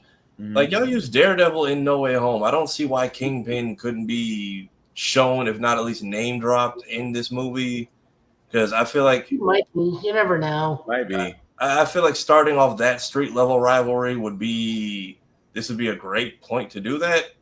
Also, I know what they said, hands off of Miles, but like give us Uncle Aaron and the Prowler fit getting dropped off back in his something. Like we don't have another 20 years for you guys to just I don't know anymore. Like whatever it is y'all are doing here. Right. Now, I was trying to see if I had another one. Oh, there it is. Because, like I said, still going by the swinging. I mean, it's like we said, going back to practical. I'm not against it because this is actually going to make it work. And the suit itself, going back to the suit, it looks great. I can't knock it. I mean, it's the traditional red and blue. At the same time, the eyes, like I said before, like I was showing a close up, and I need to get a better vision of that. The close up did have a little bit of. I was trying to. What did I tell you, Joe, that day? It had a little bit of references from McGuire's suit and from Garfield's suit. Yeah, But he's got again, Garfield's spider. He's got Toby's webbing. Yeah. And then his own little style of just the design. So it's like an upgraded version of the one we saw at the end of No Way Home, which I'm grateful for it. But I'm curious to see what he tells people as to why he's not using his more starked out tech. Because I don't think they repossessed the Iron Spider suit. No. Because the It spider, may just be that it ran out of power finally. yeah, it finally died. Yeah, it finally died because I think as we were looking at the end of No Way Home, you saw He still had the little tube though with the little like regenerator, or it could be a Peter Parker reason of hey my Yeah, but they said that was running low on energy. Yeah. I was gonna say I would also accept the Peter Parker reason of hey that runs my electric bill way too high and I can't afford it. Especially now since the struggle. But then again, also I need more. I need JJ's take on all of this. I know that's probably all being filmed somewhere else. My only issue with the open filming, if there's Doomsday cameos and connections, I don't need to see that. I don't need to see any of it early. I don't need it spoiled for me. I know Sony is allowed to do what they want, but like it just feels so spiteful of the people who are trying to help you. True. And also, we're getting pictures. Also, we do know that Zendaya or otherwise MJ will be in here as well. These are the videos they took here of the still shots. Of course, visiting, again, telling a little bit more story, visiting May Parker's grave. But yeah, again, it makes me wonder just because is how much of an involvement she's going to have with this. Again, telling a story where everybody doesn't know who you are, ally the Hulk, because he's probably the only person that knows. So, and also, we don't see Ned. Because I still say Ned's going to wind up being the Hobgoblin. I think Ned is going to end up becoming Sorcerer in training, maybe? Because I'm curious if this is all post-college. Because, and again, how much are we going to fit in here? Because between this and whatever new girl we got who might be a Gwen Stacy, who might be a Felicia Black Cat, and then we're not allowed to touch any of it until Sony says do another one. And it's like how much can y'all fit in here without allowing it to be fleshed out elsewhere? That's the big part. Because again, is this Ned and MJ's summer vacation? Are we past their graduate? Did they graduate early from MIT and now they're just home? Like, what are we doing? Are we gonna find out what happened when everybody went back to their own universes? Like, and then there's that symbiote that we haven't seen in like that's still sitting out there, right? So y'all got a lot to touch on here. But we I do don't know think we're going to see the symbiote till either Doomsday or Secret Wars, because Secret Wars is when he gets the black suit.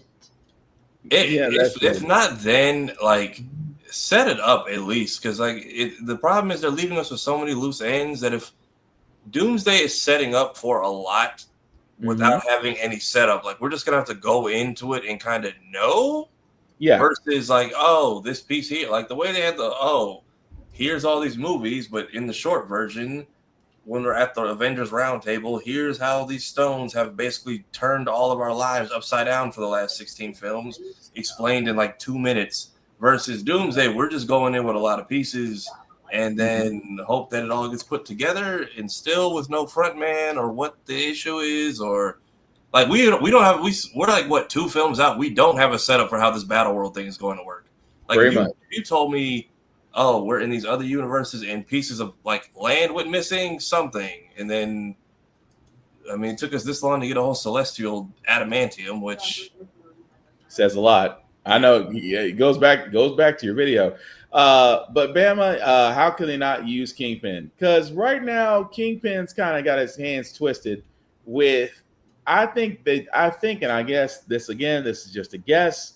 I don't think they want to interject Kingpin because he's too entwined with Daredevil's TV run right now. That's a guess, because I think they don't want to use Kingpin because Vincent D'Onofrio is like I said, wrapped up with Born Again. Now, does that mean that he cannot make it does it not mean that he cannot make an appearance in Spider-Man? No, I still think he can. It's just not the best thing right now, because Spider-Man, again, if we're trying to establish Spider-Man as beginning again, I think that Kingpin comes down the line. Because I mean, you can go with other people. I mean, traditionally, you want to reestablish a Doc Ock, you want to reestablish a Vulture, you want to reestablish a Lizard Man. If you're going to go down the Rogues, you might as well go ahead and establish the Rogues gallery first before going back to Kingpin. And I'm just saying, Michael Keaton is still available. Just saying. Didn't he say like years ago he filmed some scenes for? We still don't know what that was about.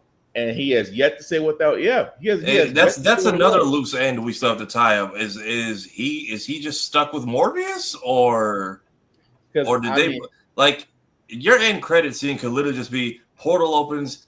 All right, we're done with you. Like drop Uncle Aaron off, drop him off. Bama Venom didn't retcon it. They just Venom's explanation is he left the same stain in 2 worlds. Yeah.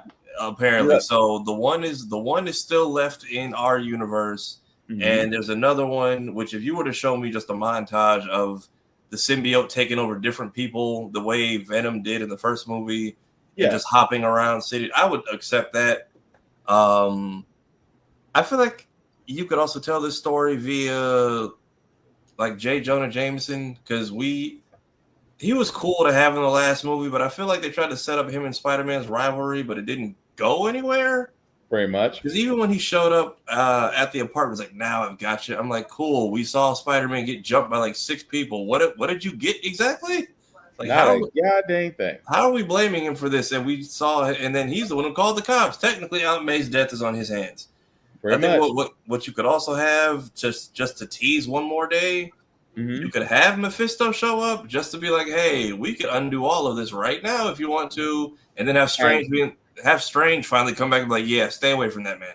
See, that's where I would sit there and say, instead of Kingpin, Mephisto, because Sacha Baron Cohen right now would be perfect for the setup in the Doomsday. He would be perfect because the thing about it is everybody kept asking for Mephisto to show up, and he finally did. And again, Sacha Baron Cohen is a great linchpin right now because Peter is kind of vulnerable. He's alone. Nobody remembers him. He saved the world multiple times, but yet doesn't get a thank you. And here comes Mephisto.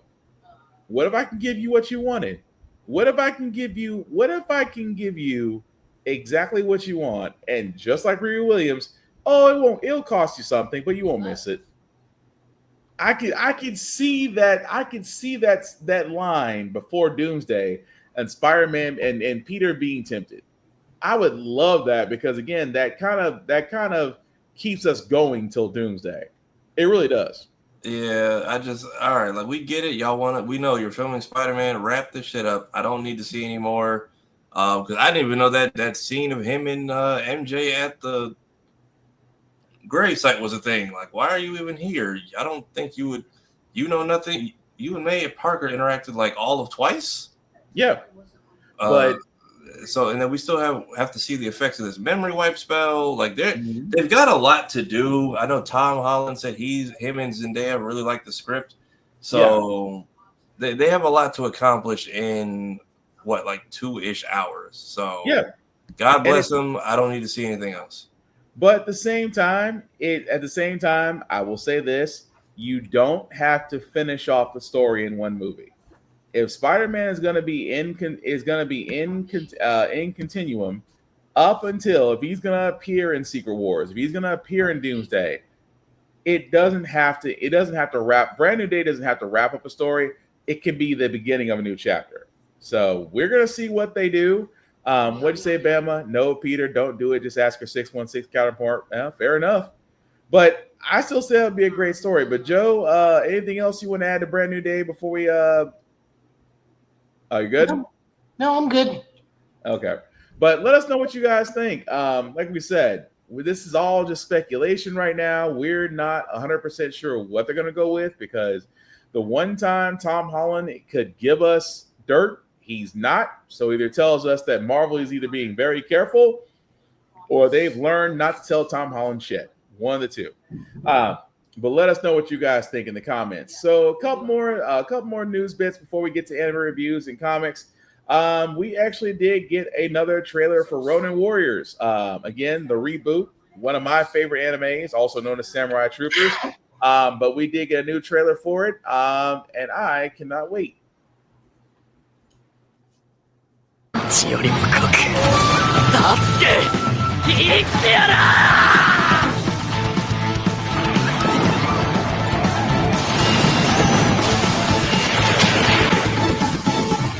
いそ灼熱ゴーヤー全開彼がサムライトルーパー炎上人間は醜い生き物だな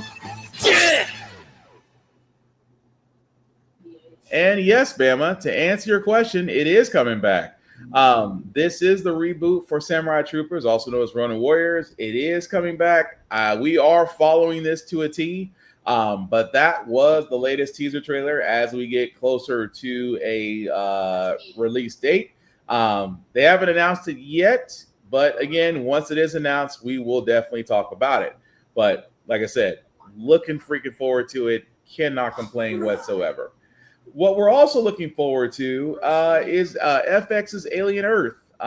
We actually did get the episode guide, and it seems everybody's taking the same route. What I mean by that is because, again, it is Disney, because it's on FX, Alien Earth is basically doing this. Episodes 1 and 2 will be shown at its premiere August 13th. Episode 3 follows it next week on the 20th.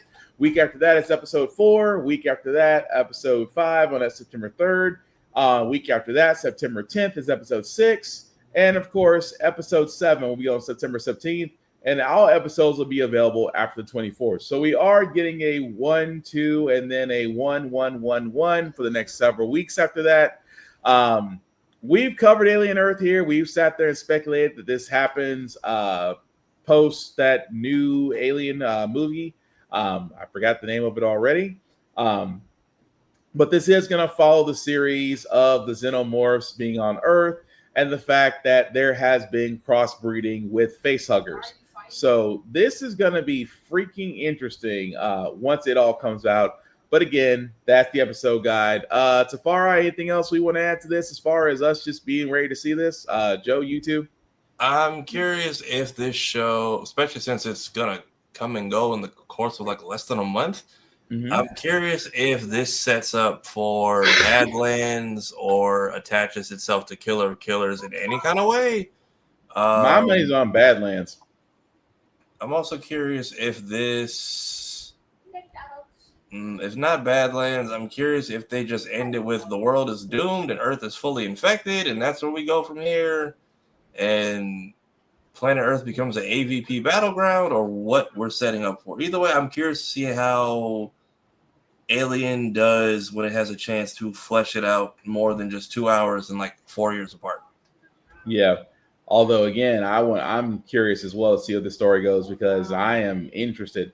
I mean, Aliens is giving me a different story. Predator Badlands is giving me a different story. It's like my prayers are being answered. Now I just really need to have a winning lottery ticket. What do you say, Bama? I really need to go back and watch Predator. Yeah, I mean, Killer of Killers was actually a good show. I can't knock it. If you haven't had a chance on Hulu to watch it, I highly recommend Did it. they update the ending for that movie? Like, did they add? Because I watched it the first time and I saw the end credits, but people were like, "Oh, did you see it again?" I'm like, "Did they change it or?" That's the first I'm hearing of it. I didn't know if they I did didn't. change I anything. didn't see Arnold and Donald and Danny Glover the first time I watched it. I didn't either. So I'm like, this is the first time hearing that they update. I have to go back and go see to be kind of Yeah, honest with you. apparently, if you watch it now, it's the girl from Prey, Danny Glover, and Arnold Schwarzenegger are now frozen in the tanks.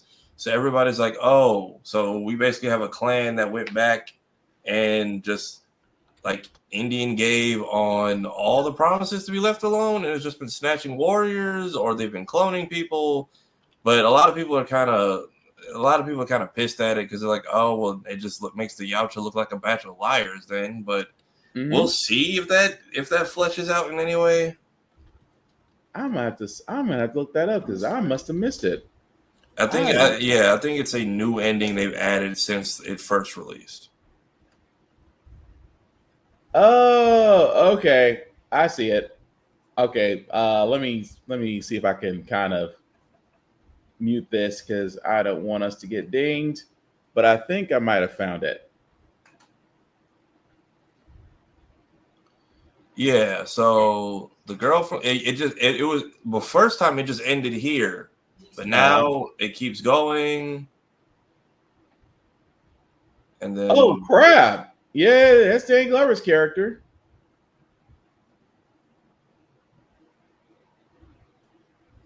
Yeah, there he is. So wow. Okay, so that's right. Dang, yeah, so I missed it. people feel some type of way about this because it's like I thought everybody got to go on, but they've just been they've literally been frozen in time all these years.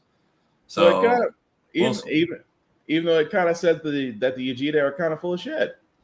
that or this is a tribe that's gone against their off the deep end completely.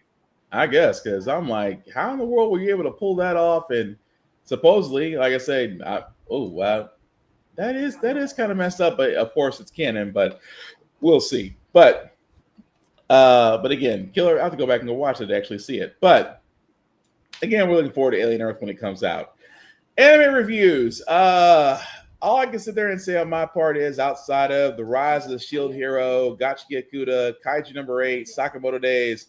Highly recommend watching all of them, especially Gachi Yakuta. It is picking up. Rise of the Shield Hero is definitely picking up. Kaiju number 8 was a nice episode. Sakamoto Days, still loving it. But the biggest one I got to bring up is King of the Hill. King of the Hill got my attention, and not only because Tafara really got my attention on that one, but the fact that I saw, and I brought this up in our group chat, Joseph Redcorn pulling a solid snake in a trash bag in one motion, and I mean it was smooth too. But so far, my King of the Hill, I'm about 4 episodes in. Love what they've done with it. Dale, the new person voicing Dale isn't as bad or as awkward as I thought it was. There's some slight variances, but still fun to watch. Bobby giving Hank a little kickback was interesting, especially because he kept on trying to force propane. But that's a whole nother episode. I won't go into it. But yeah, loving King of the Hill so far, and the fact that they are really making Hank wake up in 2025 is funny as hell. But that's just my anime takes. But Joe, Tavara, what y'all got? Same thing. Dr. Stone. I don't know how many episodes we have left of Dr. Stone, but the pacing is pretty good because we are already about to get to our big bloody conflict, which I'm excited for, and then I'm pretty sure they're going to speed to the end. Don Don's great. I still need to catch up on Sakamoto. I keep forgetting it's out. But yeah, King of the Hill. Because Joe was the one who told me. Khan's voice is the one I was just like, all right, this is not doing it for me at all. That was a little different, yeah. But like Joe was the one telling me, he's like, oh, we have a Asian actor, and I'm like, okay, I think we got an accurate actor. I don't think we got a Laotian actor because it is Don was going. Yeah, it's back. I forget what nationality Khan's actor is, and I get they're trying to be correct. But at this point, y'all could have got someone to do a more accurate depiction because Min sounds the same, all the other women sound the same. I don't know. It's a little different, yeah. I'll give you that. Yeah, it's a lot different. Like at least with Dale, you can kind of you can discern what is going on. And I guess Johnny Hardwick was sick, so. Yeah, so I know he was sick, so you can kind of hear it, but it's kind of hard to tell where old Dale stops and new Dale begins. Again, he does a good job. Hank, I'm glad sounds like Hank. I'm also curious about this timeline because if they've only been gone for 5 years and Bobby is 21, right? I'm curious to what they would have left when he was like a junior in high school. So I'm curious to like. What happened or where did he stay? Because the grandpa was still alive.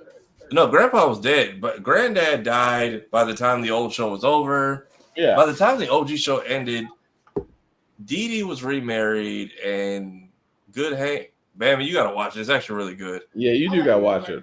Like Good Hank had a whole new stepdad, which apparently that didn't work out. Right. What am I trying to think of? I also did like seeing that. I was surprised they didn't bring the uncle up during the Japanese episode with the black Japanese man. Yeah. So I was like, why don't you just bring up like, hey, I have a legit blood Japanese uncle, so technically I'm allowed to buy this charcoal. And even if I'm not allowed, how are you in business?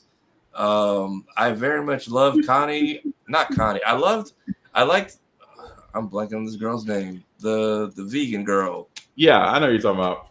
I feel so bad because I've been saying how much I love her and I can't think of her name right now. I like Bobby's new girlfriend. I very much like having someone who called Connie on her bullshit.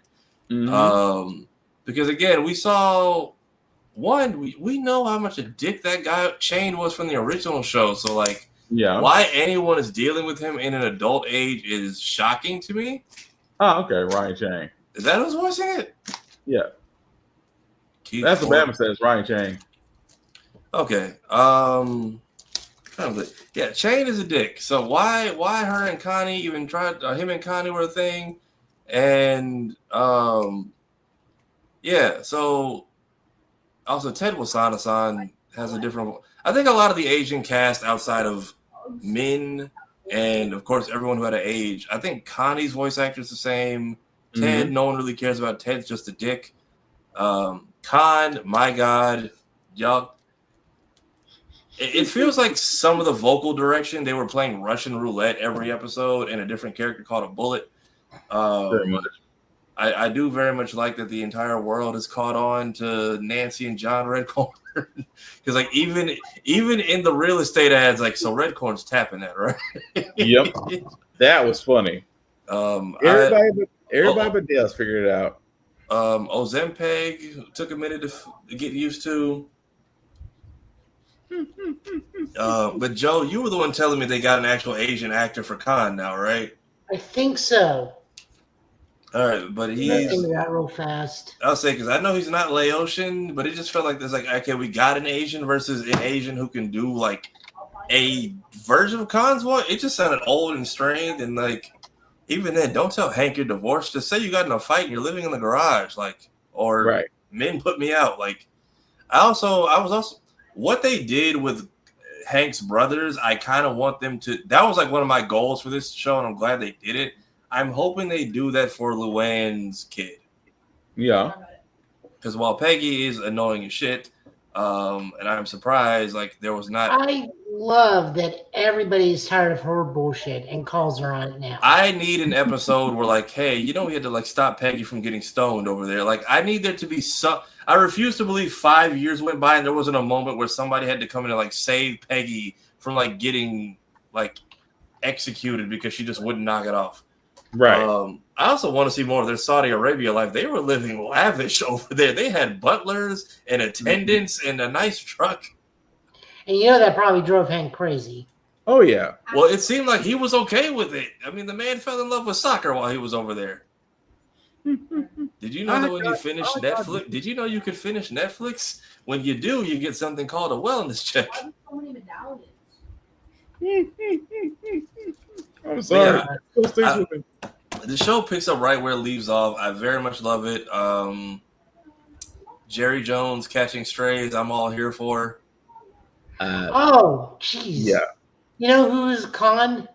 Who? Daily Show's Ronnie Chang. Oh, Yeah. that Ronnie Chang. Yeah, that's what Bam was saying. Bam was saying Ronnie Chang voiced him. I'll just say, like, I need y'all to give Ronnie some vocal direction on the next time, because that sounded like old, retired, and out of work Khan. But I'm like, I don't. It's just we got a Malaysian dude to be Laos, which is not bad. No, it's not. But it's just like, all right, like A for effort. I need some direction being given for the next season, because some of the characters were like up, like all over the place. I very much liked Connie getting chin checked by Bobby's girlfriend. Which is like, oh god, yeah, that was great. Like, that was I practice E&M. Is just like she just wants to get laid on the side, and then her and Bob, which I'm still waiting to see how that backfires in their relationship, if anything. Her and Bobby catching each other fresh off of one night stands. So awkward. But even then, it's like, hey, I went off the grid for 5 years. I'm like, I still need, and I get they had 10 episodes to see if this worked. I need to see like what happened during their teenage years. Like, did Bobby get sent to go live with Dee Dee, or because like they show him packing up and like moving off in like the opening credits, but Hank they would have had to leave like while Bobby was in high school. So I'm very curious. In the beginning, no, Bama. Bobby and Joseph live together, but they haven't seen Connie in 5 years, or I don't. He hasn't seen Connie. Connie just didn't keep up with Joseph because why? I do like adult Joseph. He's literally just teenage Joseph, just with the same antics. Like, but yes, the solid snake. He's so much worse. The solid. You know, as a white dude, there's things I can't even do for Halloween anymore. And the fact that the dude goes to correct him, and Bobby's just like, lets me know that Bobby's probably figured out the whole John Redcorn thing. Because even the thing with the horse, that was still funny. I was like, no, this is definitely Bobby's definitely caught on, and Bobby's definitely caught on to this, because even he's now saying you guys should go hang out and ride horses together, not me. Still, but yeah, Joe, what about you? Any anime reviews this week? I watched anything this week? That's a good question. My Dress Up Darling is still fantastic. Just short version stuff, because I don't honestly remember. I've been going to bed earlier, which is why I'm kind of fading it in and out on this one. Sorry, guys. My Dress Up Darling, still fantastic. God, I love that anime so much. It's like the best thing this season. In the Rain with You, we get another visit from the parents.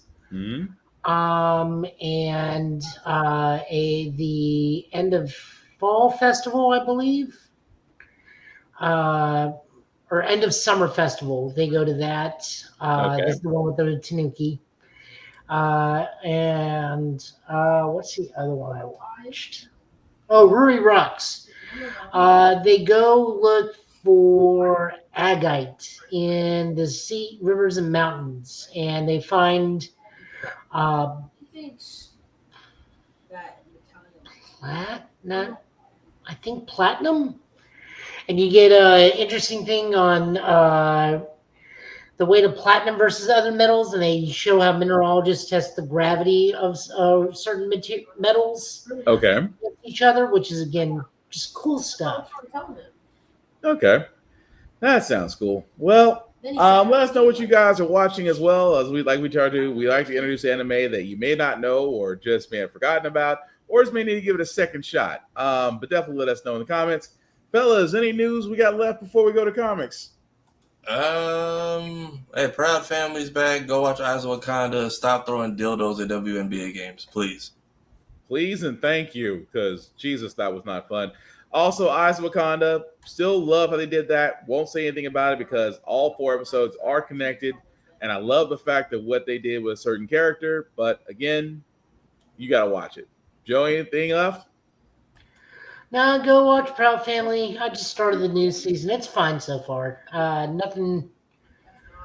The Proudiverse is kind of weird. Yeah, it's a very random start. Like that feels very much more like a mid-season type of thing. This season is start a little bit more fantastical than what I'm used to. They get back in. They get grounded after the first 2 episodes. They go back into and then Al regular. Roker comes back, so like I feel like, yeah, two very Maya Kiki Palmer's character-centric episodes. I'm okay with that though. They do need to flesh her out since she is the new character out of the stuff. I feel like they tried to give A Boogie more stuff just so he could try to squeeze a few raps out. I'm also very glad they got rid of the sheesh every 5 seconds because that got old very fast. Mm-hmm. Finale is a cliffhanger that will hopefully, I think, get them a season 4. But my God, is it frustrating to watch? Just off the deep end. What? Nice. All right. Well, with that being said, I think we can go on, move on to comics. Before we do, say what, Joe? Working on it. Oh, well, you got it. Before we actually bring up comics, we do want to shout out, of course, Rick's Comic City. If you are in the Middle Tennessee area, definitely check out Rick's Comic City, Nashville's #1 go-to place for comics, for Funko Pops, for memorabilia, everything nerdy and blurry. You can definitely find there. 2 locations, Nashville, Tennessee, and Clarksville, Tennessee. Definitely check them out, as well as their website at rickscomiccity.com. You will not be disappointed. If you are not in the Middle Tennessee area, folks, please support your local comic book stores, support your local bookstores, support your local indie artists, support the indies, because if you haven't noticed, things are disappearing. Physical media is being attacked. You will miss all of these things when they are gone. So definitely give your support. Definitely shout them out. A like, share, and a follow costs nothing. At the same time, there's plenty of great stories, plenty of great artists out there that are just waiting to be found. So do your part and share them and help them get exposure. With that being said, Joe, I do see that you do have your comics up. Just 1 second, and we'll see if this pops up. All right, man. Whenever you're ready. We're looking at some from last week and some from this week. Last week, we're looking at the finale of DC Cross Sonic. Written by Ian Flynn, art by Adam Bryce Thomas, and colors by Matt Herms. Mm-hmm. As I said, this is finale, so it's exactly what you expect it to be. Everybody goes up against Darkseid, and Supersonic goes up against Darkseid. It's actually a good fight. Mm-hmm. I've never seen Darkseid have to headbutt anybody, but he tries to. It's pretty much the Thanos versus Captain Marvel scene, where like he headbutts him and nothing happens. Right. Whoa. So all good. Good finale. I do want more of this. I would love to see what happens when Sonic crosses over with the Marvel Universe. Sonic and Flash are just so petty to each other. It's hilarious. But justified, because they never did find out who was the fastest. But it was good. Next up, we got Flash, Bad Mood Rising. The cover's a lie. Don't trust the cover. This is written by Simon Spurrier with art by Vasco Georgiev, colors by Matt Herms. The Bad Moon Rising arc is coming to a close. The big thing I want to press on this is this really centered around the Shade.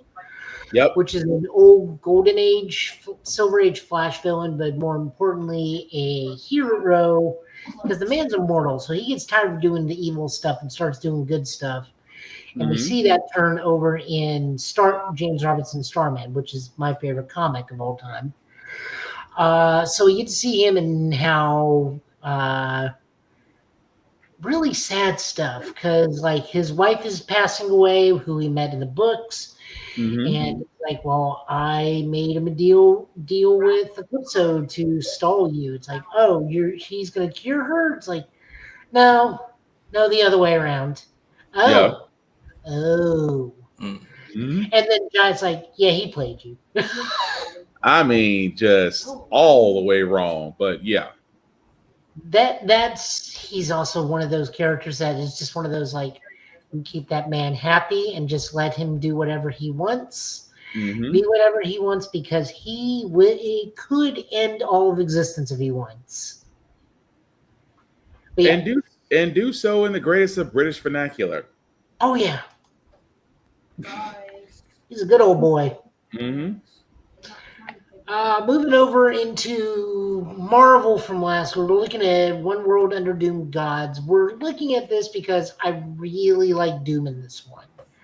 For those of you not aware what Gods is, it was a Jonathan Hickman thing where it looked at two orders of magical beings. One was, I believe they have it in here, thank God, the powers that be and the natural order of things. So the powers that be was like science and magic, and the natural order of things was natural magic, which is what the main character Wynn is, an immortal being who is the avatar for one of the natural order. The one above all, yeah. Yeah. No, the one above all is Hulk. We leave that version alone. And we look at Wynn, Doom, and one of Wynn's apprentices, Mia, because Doom takes her because the sun is getting ready to lose all its magical powers. Because the sun is protected by magical words, or else like demons would eat fire demons would just eat the sun. Yep. And the crux of the book is that Doom is often a better teacher than most people give him credit for, because he actually tells Mia point blank, you're not good at this. You're good at this. I can help you with this. And she's like, oh, this is what it's like to have an actual teacher. It was like, Doom's like, well, of course, it's Doom. Doom is the best of all things. This is the whole thing. This is the whole thing of Doom. Doom sees potential in you. Doom is intrigued. Him, not so much. It's like, and even agrees with him. It's like, yeah, Wynn's kind of a shitty teacher at times. He said, how Wynn's only defense, like, well, I'm immortal. You guys like die like within an instant of my blinking. I get attacked, but like not really. That part was funny, where it's like Red Wing could have taught you so much and yet treat you like a chained apprentice. I was like, this is the one times I hate Doom's writing, because you want to agree with it so freaking bad. It's like, do I find myself agreeing with Doom as he's literally teaching somebody on the fly how to use their magic? I was like, God, you know what? Great writing. It's always the great writing that'll have you looking at Doom and going, you know what? Maybe his way ain't so bad after all. Just daggone it. It's like, I do not want to like this man. Yeah. And from running out last week, we got Ultimate Spider-Man 19. Again, the cover lies. Do not trust the cover. We are slowly closing out on this book, which I hate to death. We only get like 5 more issues of this before this book ends. I said the Ultimate's verse is like done in a little very soon, isn't it? Yeah, I'm so mad about that. So mad about that, because this book is so much better than normal Spider-Man. But We will see Ultimate Venom makes an appearance, and Peter may or may not be making a deal with the Mole Man. But the most important thing outside of Venom appearing properly is MJ and Peter finally sit down and start having the talk that has been needed to have since issue 2.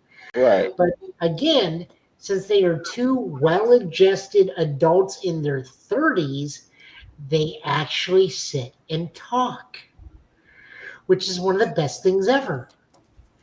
It's no crying or Peter going like, well, we gotta have this talk, but I gotta like go do another thing across the city because stuff is exploding. No, they literally said because I'm just like, I don't know what to do about Richard.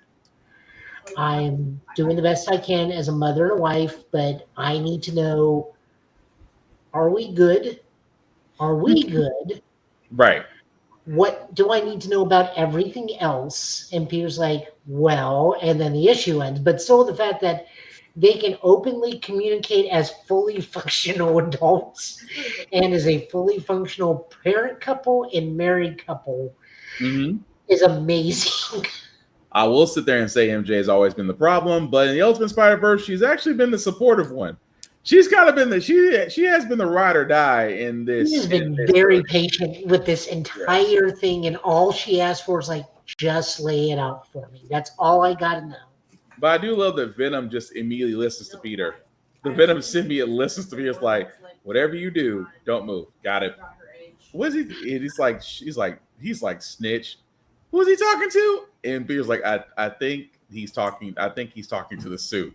MJ, I don't give a damn. I was like, I kind of had flashbacks for a second. Just, I know how it feels like to say something. It's not directed at them, but yet you still catch a stray. But no, it's a good issue as far as where, MJ kind of has Peter now doubting Harry and Gwen at this point. He's like, I trust Harry. Do you trust Gwen? Well, Harry trusts Gwen. Trust Gwen. It's like, and there it is. I'm so mad this book is ending. And also, Mr. Negative would still make an appearance in this, but yeah. He's there. Also, Mr. Negative is there. This is written by Jonathan Hickman, art by Martichetto, and colors by Matt Wilson. All new Venom from this week, Venom number 9. This is written by Al Ewing, art by Carlos Gomez, and colors by Frank DeMartia. This ends out the current arc of All New Venom. We know who everybody is. We know who the players are. We're wrapping up the thing with Doc Ock, but more importantly, the reason why so much focus is on this issue, MJ finally leaves whatever the hell his name is. I saw so many people rejoicing about this one. It was like, hey, the worst relationship we've been forced to sit through is finally over. And yet they thought this was a good idea. It's about as bad as putting MJ in the Venom suit.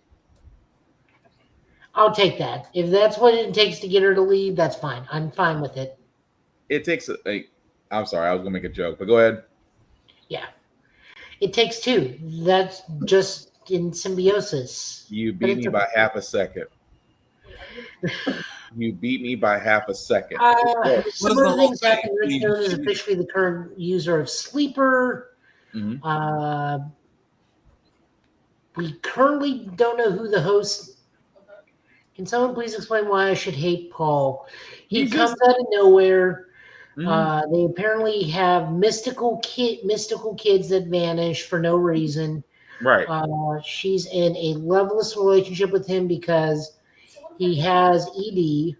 And willingly chooses to do nothing about it, and is just Paul. Yeah. So there's really nothing to him. Boring character who's a guy in a chair and used his science of symbology to give Mary Jane a roulette counter, but also willingly puts in a way to kill MJ through random chance. It's just and also the jackpot character, which I wish we could forget. No, that's fine. I mean, that was just going to be a thing that was going to happen regardless. I mean, she's not even the original jackpot. She's like the third jackpot.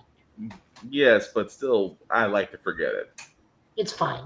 It's even something they make fun of in the Marvel universe. Like, why get therapy when he can go throw on spandex and go punch a bad guy? True, fair. So, anyways, yeah, this wraps up. Toxin is now officially Agent Venom, even though Agent Anti Venom is still Inside Flash him. Thompson, but he's holding the Anti Venom back just so he can be the host for a little bit for Toxin because we don't know what's going on with him right now. Mm-hmm. It's still weird that don't worry about that. It's still weird that he can still hold back two actual symbiotes at the same time. Yeah. The cool thing we see about the next arc is Venom's going to get a color change, and it's going to look like a giant version of Spider-Man, but he's going to look like Sensational Spider-Man, which is the Ben Reilly version of the costume. And the jury's going to be out till I actually see it because I'm already in space for something. So MJ's going to space in just a bit. I'm already 1 foot out the door on all new Venom, but we'll see. Yeah. I'm only checking in periodically. Speaking of Amazing Spider-Man, this is what made. So, guys, this is the cover also lies to you once again, but this is what it feels like to read Amazing Spider-Man on an average basis. I'm sorry. I don't mean to start laughing early. I'm sorry. Well, yeah, man, he's got him in the reverse, the upside down Yamcha pose. Yes, I don't mean to start laughing early, but go ahead, Joe. I'm gonna shut up. This is written by Joe Kelly with guest art by Michael Dowling. Why Michael Dowling can't be the normal artist over Jalen Romita Jr., I don't know. But at least this is a wonderfully drawn issue. Colors are Marty Garcia. So this is fresh off the fight with Hellgate, who's a new character. But I have my suspicion this is not Peter in the book. Don't worry about Eddie Brock. Eddie Brock is Carnage right now. Right. He's over being the new. He's over being a Thunderbolt or a new Avenger. Yeah. But still, him being the story in itself. All through the book, we're seeing Peter do stuff, but he's not acting like Peter. I don't think that's Peter. I think that's Ben. So is he doing his best Peter impression and failed, or he's doing his best Peter impression and winning because he keeps talking about certain things like, "Oh, I'm talking to my girlfriend." It's like, you're not seeing anybody right now. You got that one girl who you date on and off, but they already committed to the fact that they are friends that date. They are not boyfriend girlfriend, but he is clearly talking to a girlfriend at one point. He does not like Norman. Peter's okay with Norman these days. You know what? As you bring that up, that does make a lot more sense. That does make a lot more sense in the story. It's Ben. I guarantee you it's Ben.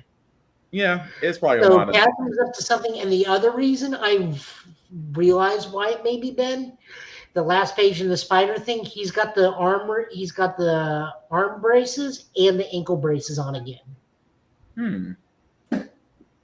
You might be right. You actually might be right. Oh, also, MJ turns up to tell Peter about Venom, and Ben's just like, "Oh, well, for a hot second, I thought you were wanting to get back together. It wasn't going to happen no matter what, anyways. But good for you. Now bugger off." Nice. But no, this is Ben. I bet it's Ben. Yeah, probably right. Which I'm okay with because, of course, again, biased. I'm a Ben Reilly fan. Regardless of what he is now, that's fine. He can be. I'm okay with it because he is still playing a crucial thing that we do not have anymore. No, he was Chasm. He's still Chasm, but now he's masquerading as Peter, so he's Spider-Man again. But the important thing that we're doing here with Ben is Ben is fulfilling the role that we don't have with Venom anymore. Mm-hmm.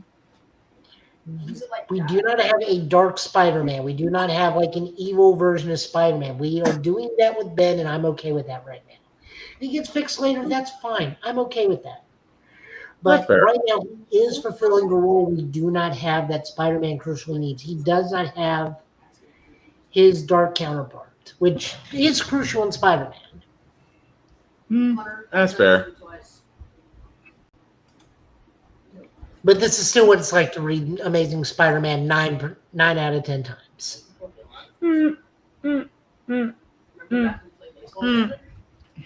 One World Under Doom. This cover does not lie. This actually does happen. So this is the main storyline, main story plot for One World Under Doom. Reed decides to debate Doom on TV, and of course, Doom.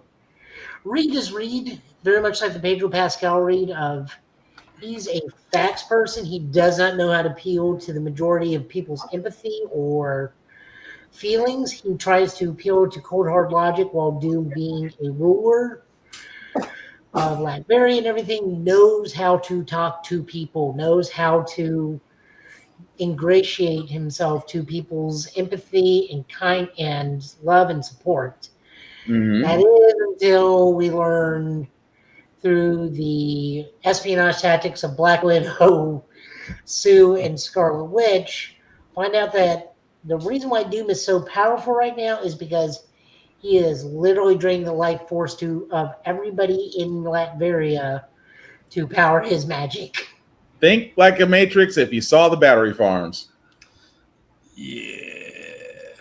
And Doom's like, well, they willingly gave themselves up to me. It's Latveria. They're like your children. I will say this though. I love the fact that the whole debate that Reed was losing because every counter Reed was throwing, Doom had an answer for it. And of course, until if it wasn't for the infiltration team getting actually that evidence, I think Doom may have actually had his victory. It's the fact that he just took too much time gloating. I think he would have won the people over at that point. But no. But I think he does literally tear a chunk out of Reed too. Yeah, I mean, tears him apart literally as everybody is watching. I thought that was kind of on the brutal side, but yeah, I just love the fact that everybody got to see Doom for what he was, and Reed was kind of pulling a Ace Attorney for a second. Yeah. This is written by Ryan North, art by R.B. Silva, and colors by David Crowell. Good read. Yep, I recommend it. Next up, we're looking at Uncanny X-Men with special guests Deadpool and Outlaw. This is written by Gail Simone, art by David Marquez, and colors by Matt Wilson. We get to go see the state. He said the city of New Orleans is contacting the X-Men about setting up a X Plaza in New Orleans. Mm-hmm. And it is hilarious because they're like, oh yeah, no, the women love Gambit and Rogue. So let me guess, 20 men and women. Right. Women also love Rogue. And then one of the things is a kid's place called Nightcrawlers and other stuff. The New Mutant kids are fine. They're doing their own thing. But Deadpool and Outlaw kind of infiltrate the Louisiana home and cause some problems. And Outlaw is nearly killed until everything calms down. Mm-hmm. Shout out to the kids holding their own, though. The kids really did hold their own as Deadpool's like, you have a horse? It's like, when did I get a horse? Or just the fact that just Deathstream was like, had a John Wick moment. Oh yeah, he was gonna kill both of them. Like, they were all going to die. You killed my dog. You said not. You see Deadpool. You see Deadpool. No John Wick. Not a John Wick moment. Not a John Wick moment. Also, my favorite thing about this is Deadpool's like, New Mutants. I hate New Mutants. Which further proves this book is just titled Uncanny X-Men for the sake of its selling. Because New Mutants only sells a certain degree. But this is just New Mutants, which I'm really okay with. But with Deadpool, that was just funny. That part just killed me. It's like, we got hired to basically distract you guys, but you might want to go save the mutant that actually needs help. Yes. Of course, Jubilee, which I'll give her. Jubilee does get clowned upon, but nobody realizes she is a very powerful mutant. It's not just all sparkles and sunshine, as they found out. See is what she's like really capable of one time in Executioners. Yeah. When it's her, Laura, Boom Boom, and Dazzler, Mhm. and she makes a blast so strong she nukes her own hair and eyebrows off of her body. Yeah. Which She again, also can do that thing from X-Men 97 they brought into the comic where she can make the plasma firework buzzsaws. Yeah. So she can destructo disc. That was still funny. Except but yeah. hers are effective. Yep. But still, good issue. Good issue. Deadpool was his usual self, but it's Deadpool. And then we were supposed to look at Power Rangers, but we never could find it. So we're looking at Ghostbusters Dead Man's Chest number 3, written by David M. Booher. I love the fact that their main writer is a last name of Booher. Mm. Art by Aviv Orr and colors by Chris Peter. These current Ghostbuster comics are looking at the intervening time between Afterlife and Frozen Empire. Mm-hmm. So this is what's going on with the family in between those movies. Okay. Phoebe's got a friend. A ghost pirate ship was accidentally raised along with the crew and is currently haunting all of New York. Phoebe makes a new friend. And the new friend may be tied to the ghost captain in some way, shape, or form. And it's just a fun Ghostbuster book. I love it to death. I love how they write the Spengler Gooberson family. Mm-hmm. It's just so fun. They capture Paul Rudd's voice very well. Okay, I'll have to go back and give that a shot. Yep. And then that's it for books. Yay. All right. Well, with that being said, folks, we are going to go ahead and wrap it up. We do thank everybody that liked, that watched, that shared, that let people know this is live. We certainly appreciate that. Before we get to shameless plugging, I do want to let people know where they can find things of that nature. I will start with the man, the myth, the legend. His legend never grows because folks reach out to him like he's a celebrity. So, Fire sir, you want people to know what you're up to and what you'll be doing and where you'll be at?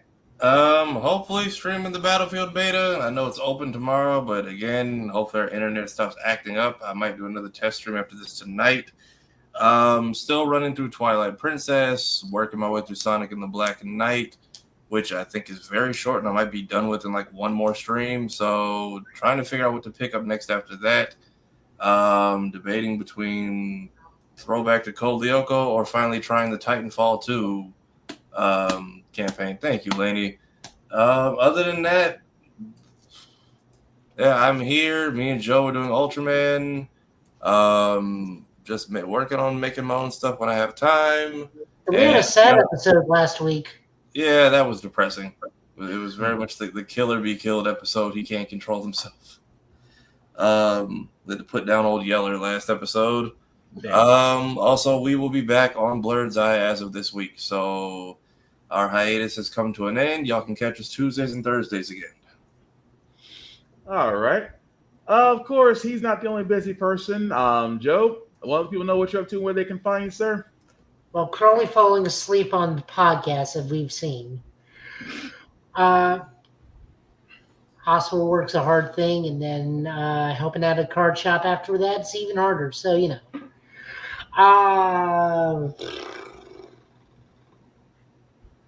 helping at the card shop, pretty much. So you'll find me over at Middle Tennessee Gaming Thursday nights, Fridays, and Saturdays. And Sunday nights after work, I'm there helping selling Pokemon, playing Cardfight Vanguard, playing HoloLive TCG, and playing Digimon. I finally finished all 5 decks, so no more Digimon decks for a while. They're so cheap, though. I may do another one, but probably not. At some point, I'll get back to streaming. I just beat Cyberpunk 2077 for the... God, I don't know how many a time. I have 423 hours in that game. I just live in Night City. We'll probably get back to some BattleTech or Mech Warriors stuff soon. It's just I got to find the time and the ability to stay awake because if I'm not cooking, I'm in the gym. If I'm not there, I'm at work. If I'm not there, I'm at the card shop. If I'm not there, I'm with Middle Tennessee API. Also, go look into them and support them. Good API Asian Pacific Islander community group where we go eat API places, owned places, and go and do fun things. I will be floating down the Harpeth on Sunday with them. It will be fun. I will be like a small fireball in the wilderness. I do not tan. I just burst into flames. For those wrestling in the wrestling community, I'm gonna be like Buddy Murphy when Rhea Ripley decided to chop a monster. Damn. Other than that, eventually I'll go back to streaming. It's just really hard to again. Come to the YouTube. Still also Show a Guy Joe. Watch me and Tafari. Watch Ultraman Omega. We're enjoying it. It's fun. The cast is still very small. We just had one of those, as we said, old Yeller episodes where the monster is not an evil force of evil, but just a force of nature, be it good or bad, and sacrifices had to be made. Yeah, other than that, I'm just kind of everywhere. Right. Yeah, my TikTok's a little bit more active because that's where I'm letting people know, hey, go watch Ultra Watch. Other than that, that's all I'm doing. Trying to stay awake. Not for long. I mean, understandably, sir, you're a busy man. Well, before I do get to myself, I always, like I said, shameless plugging as usual. First and foremost, we do want to shout out APR TV.